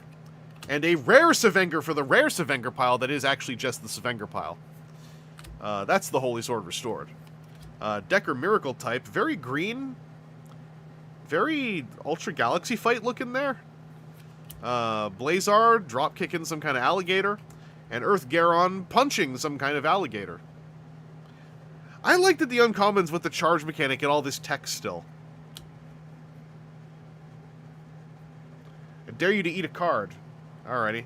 I never like to eat on stream, though. I think it's kind of embarrassing for me, so, like, pardon me for a second, but... Yeah, we'll, I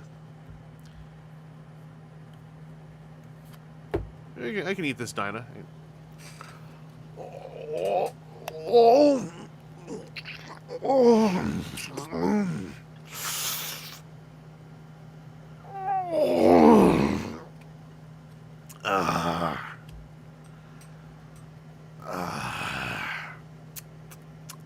That was actually pretty good. I am legally required to say, do not eat your trading cards. Oh, I got 3 packs. Oh, wait, that card wasn't sitting well with me. Oh, I'm not gonna let you see this.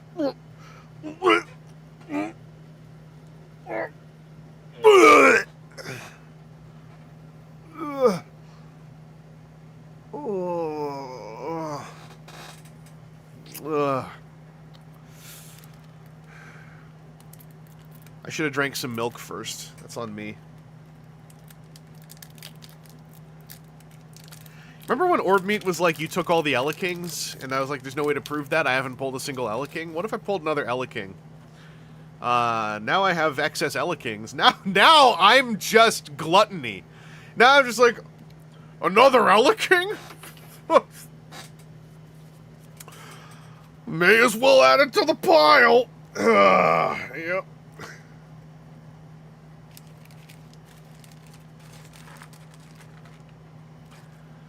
Last box trading had one card that's worth almost $200 on eBay.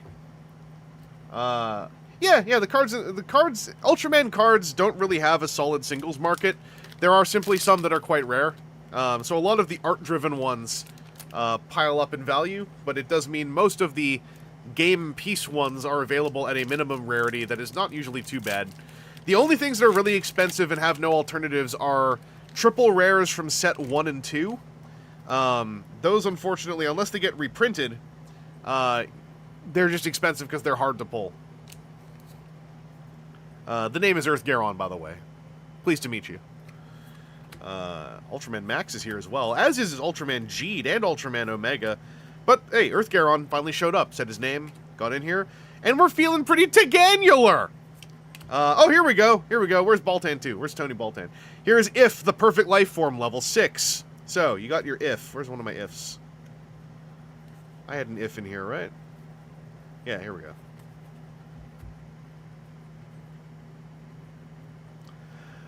There is a starter deck. It's called an extra deck that they put out, and it's entirely the Netflix movie. It's a contained, kind of siloed deck. It has one extra card that was the box topper for set 2, which was a Ken Sato Scene Searcher. But yeah, if you want to play the Netflix stuff, it's its own contained deck. It's not great, but, you know, when it came out for set 1 and 2, it was, like, fine. It has had no updates. It seems unlikely it will get any updates. I still would like to pick it up, because I think it'll be a fun deck to play against, like, a new player. Because it still has, like mechanics. It just gets outpaced by, like, some of the newer cards pretty fast. But it is also a way to get, like, shiny cards of the Netflix movie. If you want Ultra Dad and Ultraman doing the Specium Ray, it's out there. But yeah, let's say you play If, and then you slap double rare If on top of it. Whenever you play this, you may have this character's battle be a win for this turn, whenever the opponent resolves an activate effect. So, basically, you use If to snipe some of the most powerful cards in the game. If you know they're gonna level up to an activate effect, which is a repeatable effect, then you set an If against them, and then it's like, whenever you activate, I win this lane. So this takes down Rosso. This takes down some of the Zets. This takes down anyone who has an activate effect. So that's kind of cool. It's a very unique counter as well. It's kind of like how the Zetons are full of counters. If is his own funny counter. Then we got an Earth Garon rare. That is a charge and a card draw. That's pretty sick. Max, G to Blazar, and Belial doing his little dance. You put a gun on the table. With If, it's more so you want to try to guess. You want to use your knowledge, use your soul read, to sort of ascertain where your opponent is likely to slam down an activate effect level 3. Or you put down the level 5 If to threaten that you're going to do it there and cut off that lane, or not. It's a way to bluff as well. I would say you're probably not wanting to, like, pack, like, a playset of level 5 Ifs in the hopes of, like, playing chicken with someone who has an activate-oriented deck, because they also will simply just activate their cards.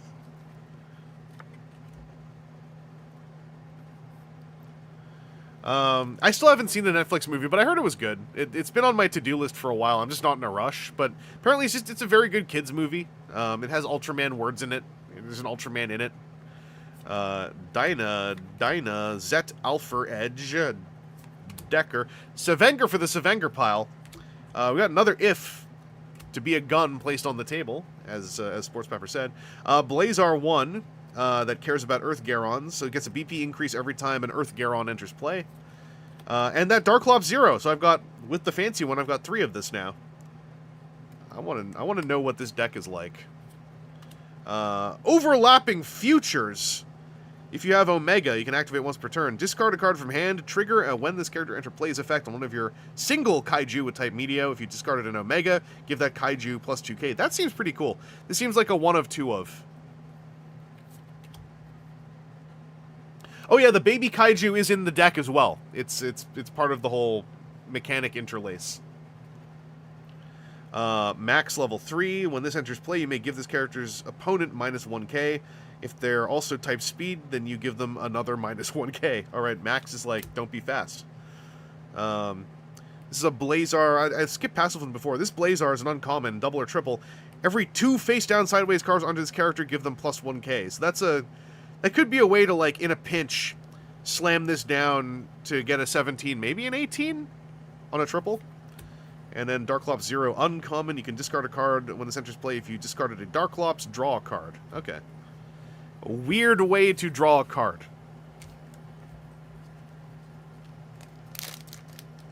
I'm going to bend this pack, too.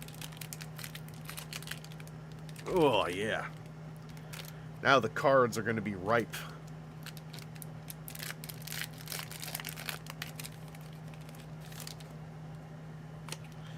To start off, the name is Earth Garon. We've got Ultraman Max, Geed, Omega, another Earth Garon. The Little If has shown up again. The level 1 Blazar for this set. Who cares about Earth Garon? We've got Ultraman Max Rare. When this enters play as a single, you may reveal the top 3. Okay, it's a character searcher. That's another part of the heuristic, card pool most Ultras get when they have their own deck. And then something fancy. Triple Rare Kaiser Belial. Don't tell Thomas, he's gonna mug me. Thomas is gonna mug me. So this is Kaiser Belial, triple rare.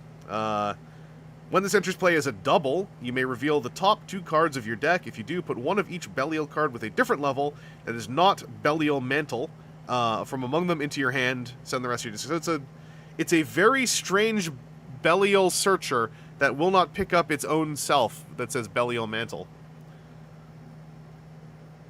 I'm curious intent is. My distant understanding is that the Kaiser Belial stuff doesn't really fully activate a new deck, but it does flesh out a potential upcoming playstyle. Did they foil the glisten of his claws? No, the entire claw is spot glossed outside of the foiling to be a front layer. And then there's foiling on all the little bulbs on his timer and on his eyes to make this spot gloss part look like a second layer, with the rear layer just being a bunch of flames and foil. That's still a really cool way to use spot glossing.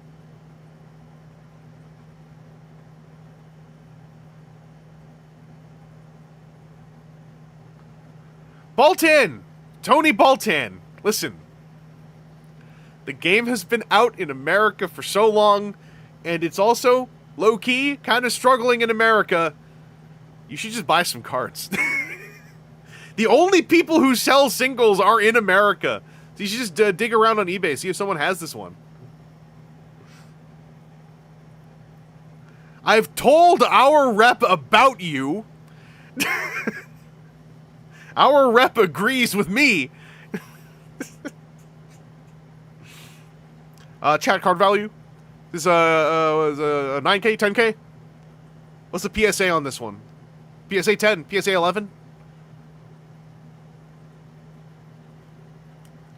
Ultraman Zet. Actually, this is a Zet for the Zet Savenger pile. It's a Savenger for the Savenger pile. And Earth Giron. Bellions. I know what you did. I get it. I like that. I like that so much. I gotta crack something out of my neck, actually. Oh, ow. Hang on. Ooh. I gotta put these in here. Oh. Oh.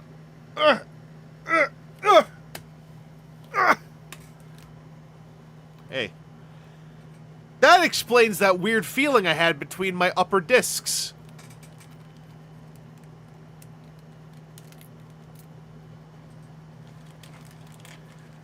I never see them in person to remind me I know it's still a grievous. It's only because you are Tony Baltan. And there is a you may have 8 cards of this in your deck Baltan playstyle. I'm like, this seems like it's made for Tony Baltan.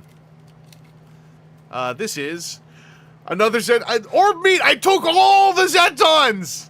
And also, low-key, I have seen barely any of the... I've only really seen Zetons. And then, like, this on the end. I haven't... You took all the Carmieras, and I took all the Zetons. What's the rarest, weirdest, most expensive thing you own? Probably the test shot of the third-party sea spray that never came out. And I don't remember the company name anymore, but I possibly have the only copy that exists still. But it's a cool toy, so I don't want to sell it. And I made a video about it, so it's not like I'm gatekeeping the knowledge. It's in prototype playtime somewhere.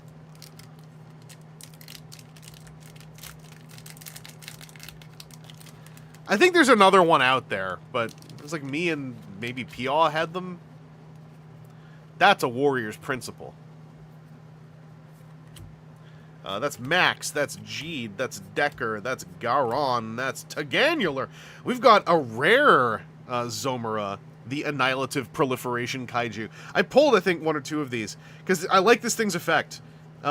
This is like a meaner version of or not meaner, it's an alternatively mean version of Promo Zeton.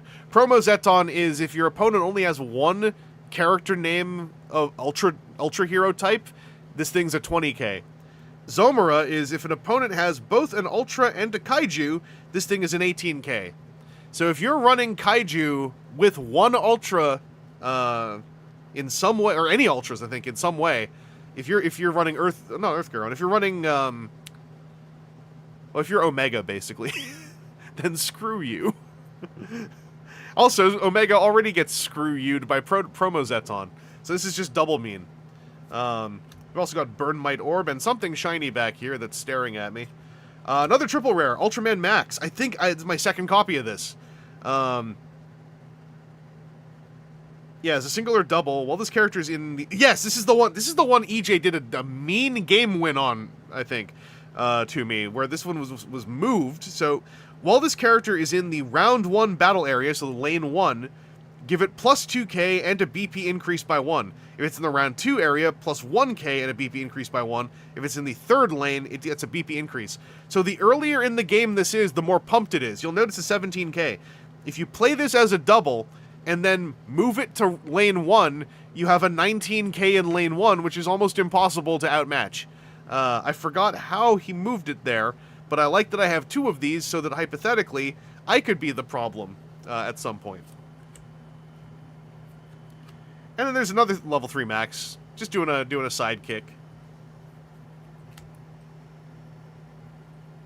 Savenger for the Savenger pile, and an Earth Garon. I'm pretty sure I may have accidentally put some Zets in this pile that are Savenger related, but you know, we'll deal with it when we deal with it. There are far deader card games. This card game is alive and well in terms of cards being developed and coming out. You just have to live in the right country. If you're in the wrong country, then I don't know what to... That's mean.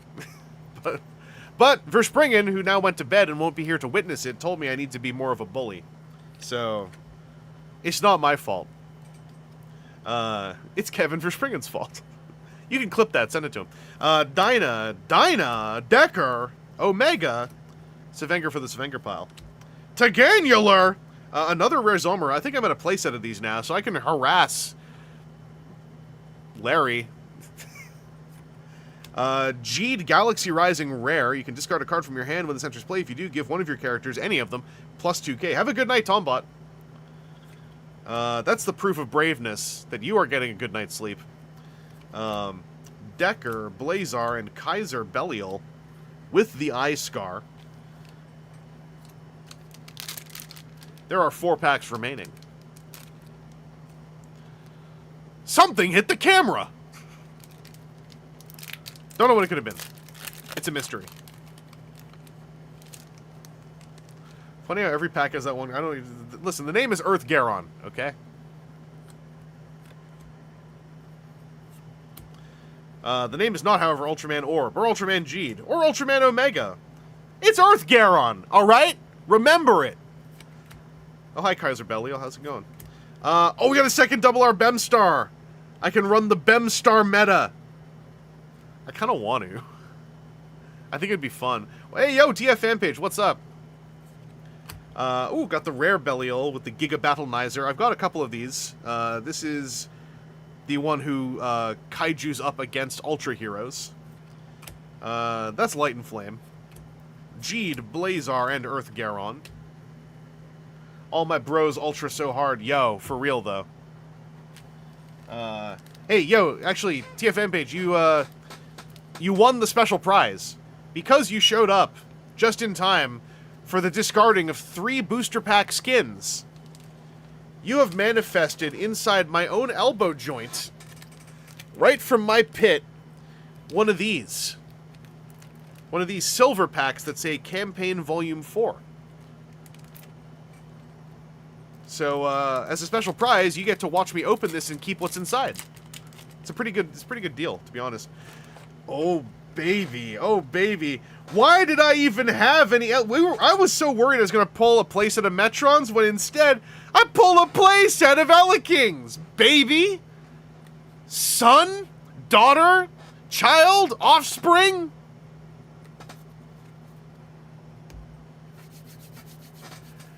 Eleking meta.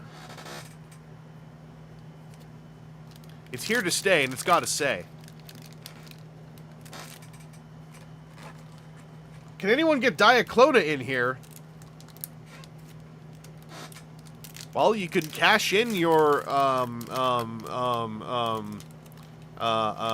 what's the things on Twitch called? What's, your bits on youtube.com/@Diaclona and use the reward option, summon Diaclona, and then you'd be set.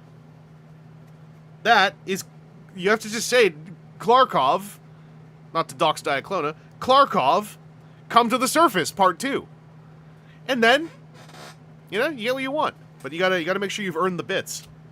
Max, Jeed, Omega, Earth Garon, don't know your name. And then actually, I actually have one other copy of this Omega double rare. This is just Omega standing in front of Valjaness, but the art is beautiful. It's like a watercolor piece, it looks like, almost. It's by Tonji Matsuno. When this enters, you can return up to 2 cards from your hand to the bottom of your deck, then draw that many cards. It's just giving that effect to the Omega card pool, but the artwork is gorgeous. Valjaness, generally good. The Treasoner, don't forget to say part 2, it's essential. Yes! Use code CREMEVANGELIST to get a special little surprise. Hey, listen, hey. Spoilers. Then we've also got that Omega level 1 who can recurse an Omega from discard if you have a scene in play. And we have an Omega scene about overlapping futures we talked about before. What the heck? What the heck? Max, Blazar, and Dancing Kaiser Belial. There are 2 packs remaining. Will I get my first UR Ultra Rare? I don't know. I've never pulled an Ultra Rare before. Some say it's impossible. It's simply divined by fate. Whether or not, you pull an Ultra... May God have mercy on your soul if you say part... Yeah, we don't say part 3. We don't say part 3 here. We say Ultraman Dyna Strong Type. We say Ultraman Max. We say Ultraman Decker Ultra Dual Sword. We say Raycubus the Space Sea Monster. We say Tector Black. We say... Oh, okay, AP. AP Ultraman Dyna Revelum Wave. While there is no scene in the scene area, give this character plus 2,000 BP. I'm guessing this is an AP of a level of a double rare. So that's still worth at least $500,000. It's clearly a PSA 10, as you can see. So that's an AP. We also have a double rare Blazar.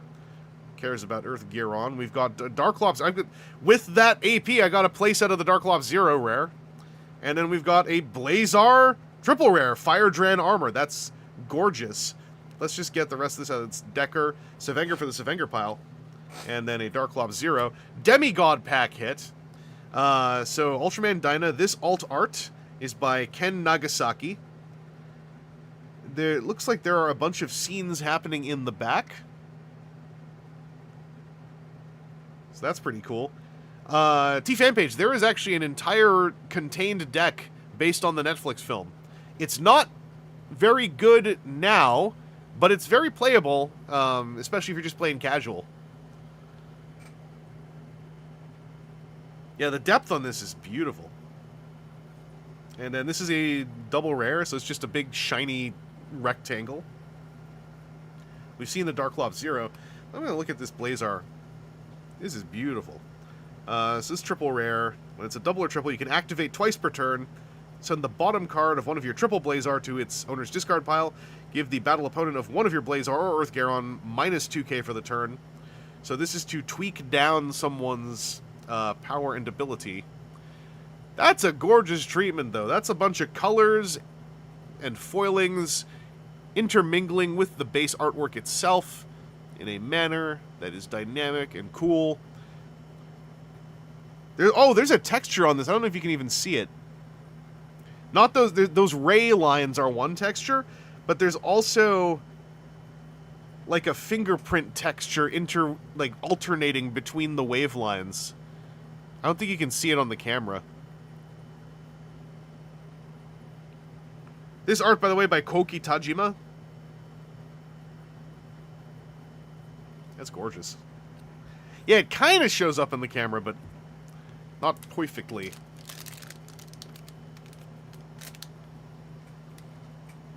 It just picks it up. Okay.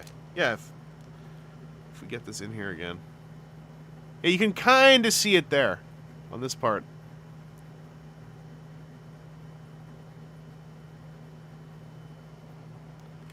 He's seeing strange fingerprints. God help him. No god can help me now. Only devil. I'm evil, but good? Ma'am, please reply to my DMs. Urgent. Max, Decker, Earth, Gearon, Tengan. Another AP! Excuse me, did I get 3 APs in this one? Another Decker AP, Flash type. This is the level 1 rare. Whoa! Sorry, I didn't see that in person at first. I saw that on the monitor. Look at that, Corona effect. Also, Ryder kicking you, the player, immediately with the moon behind him. That's beautiful. So what else have I got? Double Rare Avenger numbers. So I got 3 of this one. Almost playsetted this. Another Double Rare Avenger. This is a different one. When this enters play as a single or double, you may reveal the top 3 cards, put a level 3 Avenger or level 3 Zet into your hand, discard the rest. If you put one into your hand, discard one. So it's like the fancy search that Blue level 2 does for Rosso Blue. This art also by Tonji Matsuno. And then on the back, we've got a Max Triple... second copy of the Max Triple Rare. This was a loaded box. So this is the one where if it goes into lane 1, it more or less will win most of the time. It'll turn into a 19k double. Pretty nice Demigod pack. And then an Orb, a Savenger for the Savenger pile. And a Raycubus. That's Savenger also. Those 2 Savengers have to go in the Savenger pile. Just want to point out I called the last pack a God tier pack. You did, Long was here. You caused that. In fact, let's manifest. Let's manifest with our power and our free will and our beliefs. One last time. Do I have one more child to skin? I do! Let's see what's inside. Let's see what their meat is. I think this is probably... This is going to be boring. This is going to be boring. It's another Zeton! It was not Metron. Instead, I have enough Zetons to outfit 6 separate players with player markers. It's a different kind of funny.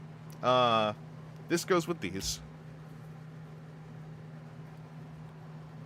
I need to recount what this box was. So here's the Savenger pile. Let's get the shiny Savengers and Zets up front. Is this just a deck? Like, do I have enough cards here just to run this as a deck? Hang on.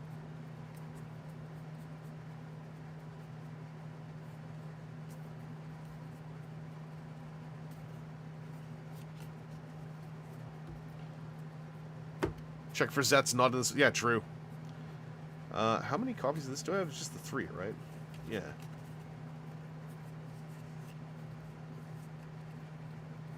So there's all the shiny Zet Savengers that go in this pile. So that is, let's count this. 5, 10, 15, 20, 25, 30, 35, 40. 10 cards short. I think I have the card, like, I think I pulled 10 BPO6 Savenger Zet cards during the draft. I might be able to just sleeve this up as a Zet Savenger deck. I'm going to pull all the Zets out as I see them.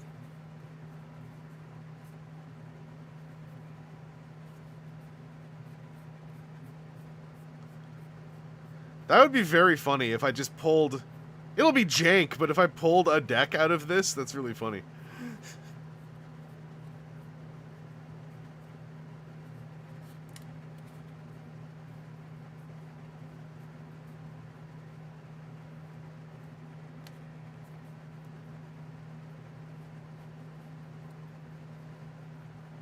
And there's that triple rare Zet, I think, that I put into the general bling pile.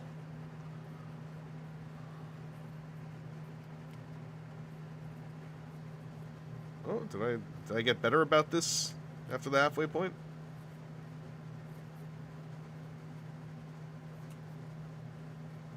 Truth be told, I want to see how much Earth Garon I have in here, too. That's quite a bit.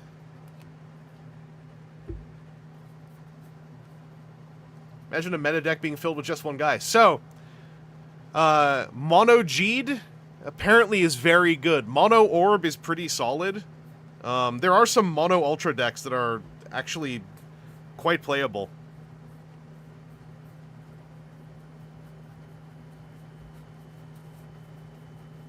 But usually the Mono Ultra decks also rely on you having a lot of the shiny ones.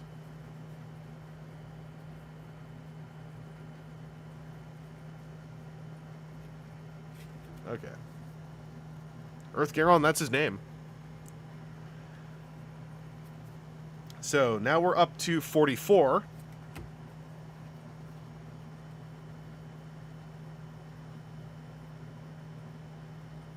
am I hazed? Did I? Yep, 45 for the triple rare.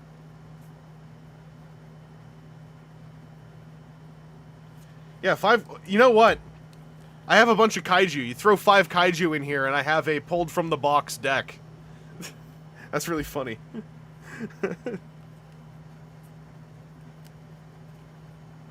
Let me also get some stats on big hits here. Gonna grab my APs and my triple rares.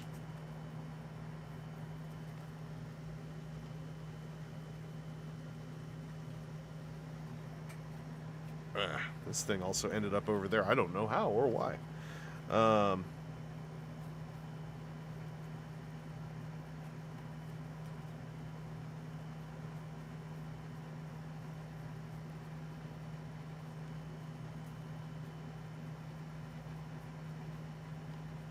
This seems very juicy.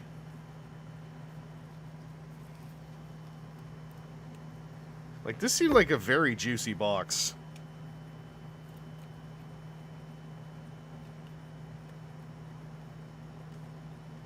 Is this normal? This is a BPO6 box. It had 3 APs and 6 triple rares. That seems like a lot.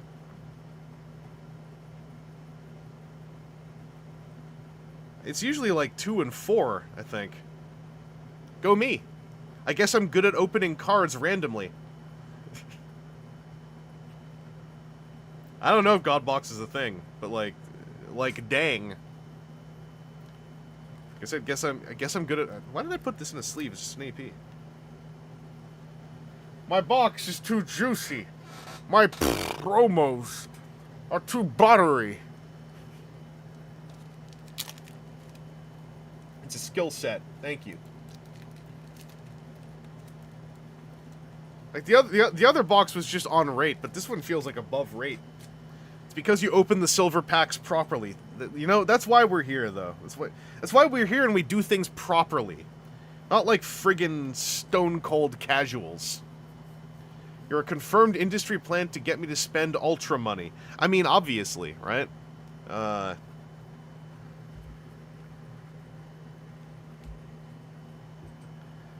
this is wild out of one box.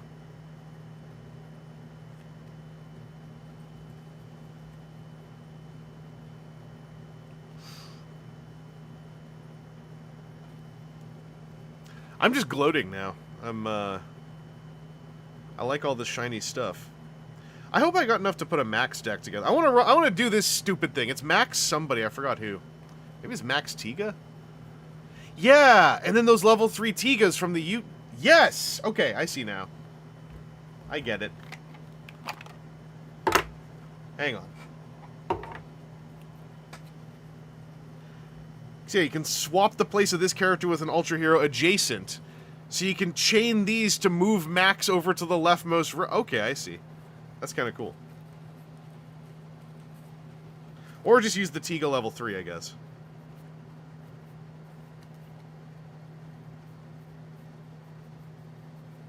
Wherever he went. I know there's 2 of you. Here we go. Swap this with one of your Ultra Heroes. Yeah, okay, okay. Okay. Okay. Tiga Max. Okay.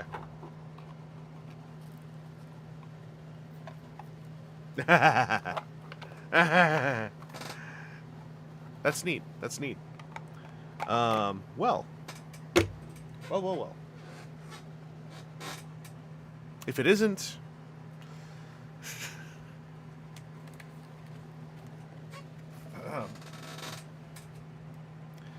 So, what we did today is we opened some cards. This is a game on Tabletop Simulator. I think so? I haven't looked. I assume so? Because I think I've heard people doing some training on there. Training, not trading. It'd be very strange to trade cards on Tabletop Simulator because you can just create object over and over again. How red and blue color-coded. That's right. Orange and teal. But the true victory today was just looking God in the eyes and saying, no, I want more Ella Kings, and manifesting. Anyway, I got 2 Ella Kings and 3 Metrons for trade, Toronto folks, if you need to play set up your promos. Rosso and Blue is the deck I've been running lately, because it's my most complete competitive deck. And it's kind of goofy fun. You spell sling scenes, and then exile them as bullets, while playing alternating Rosso Blue as the glue, while you try to draw your really good triples.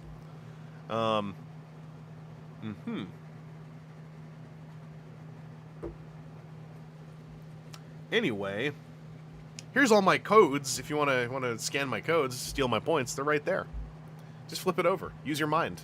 Manifest. Yeah, Rosso and Blue were almost exclusively in set 2 with a little bump in set 4. And now they're just kind of chilling. But I think they're going to be good. So I want to complete the deck so I can then recomplete it when more cards come out. Anyway, nice short stream. I think that I took this long to open 1 box last time, so I'm patting myself on the back. And, reminder that the code on Toy Hacks is Creamy Vangelis. If you are getting sticky things, then why not also get creamy? I just saw Tiga maxing. True. Used all my power trying to manifest more Metrons. You know, it's fair. That's fair. Be sure to watch Zet's episode. Yeah, I'm gonna go do that basically as soon as we're finished. Sam Welba, use the code. You used the code? Thank you. Using the code supports and supporting the channel feeds the machine. What's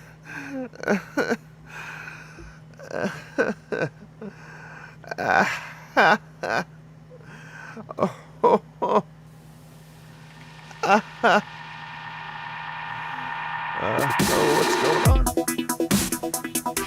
Why is it not working? If we do this, why is this frozen? Excuse me? Oh, no, the volume's just all the way down. All right, no, now there's 3 copies. Now it's ruined. Now it's hang on, we gotta control it. There we go, fixed it. You can thank me later for all my hard work.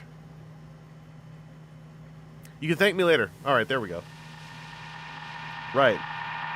It was working, but now I can thank you for checking out the stream, because I can hear that it's working, and I'll catch you all later. I'm going to stream 1 more box of Ultraman in the coming week. I'm also going to be streaming, not necessarily an opening, but at least a gut-tie play sesh of something that hopefully shows up sooner than later, care of a sponsor service. Parabolic, yeah, thanks for coming by, and hopefully you can catch the BPO7 stream. If you can't, all my streams are available afterwards as VODs on the YouTube channel under the live tab, so if you miss it, it'll be there. If I'm really on it, I might even time code some of it. I'm kind of behind on doing that. But I will catch you all. By the way, it's my mom's birthday, and so go to Blue Sky and reply to that post, because I already sent it to her, and she's really giddy that there are happy birthday messages there. We had a fun day. We almost went to a stationary show, and then there was a 2-hour lineup to get in, so instead we went to eat Tibetan food. It was still a very fun day. Yeah, let me slightly. Oh yeah, I didn't turn this down. As I was saying, I had a very fun day, so I'll catch you all later, and try to pull as hard as I can.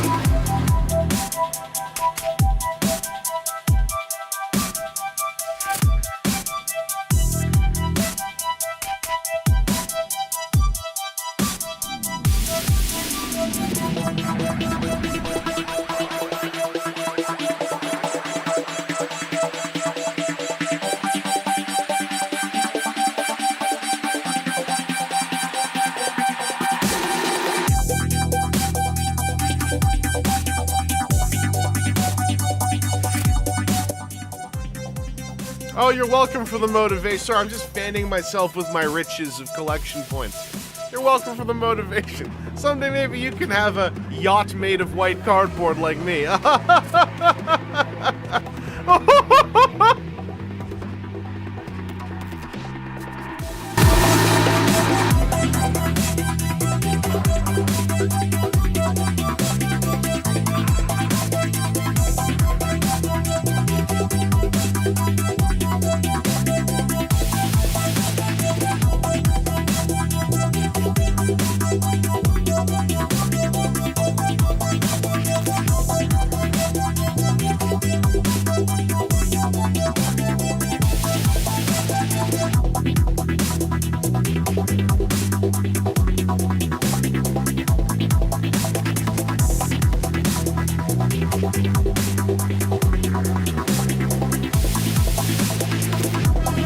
A yacht made of cardboard would sink, but I would.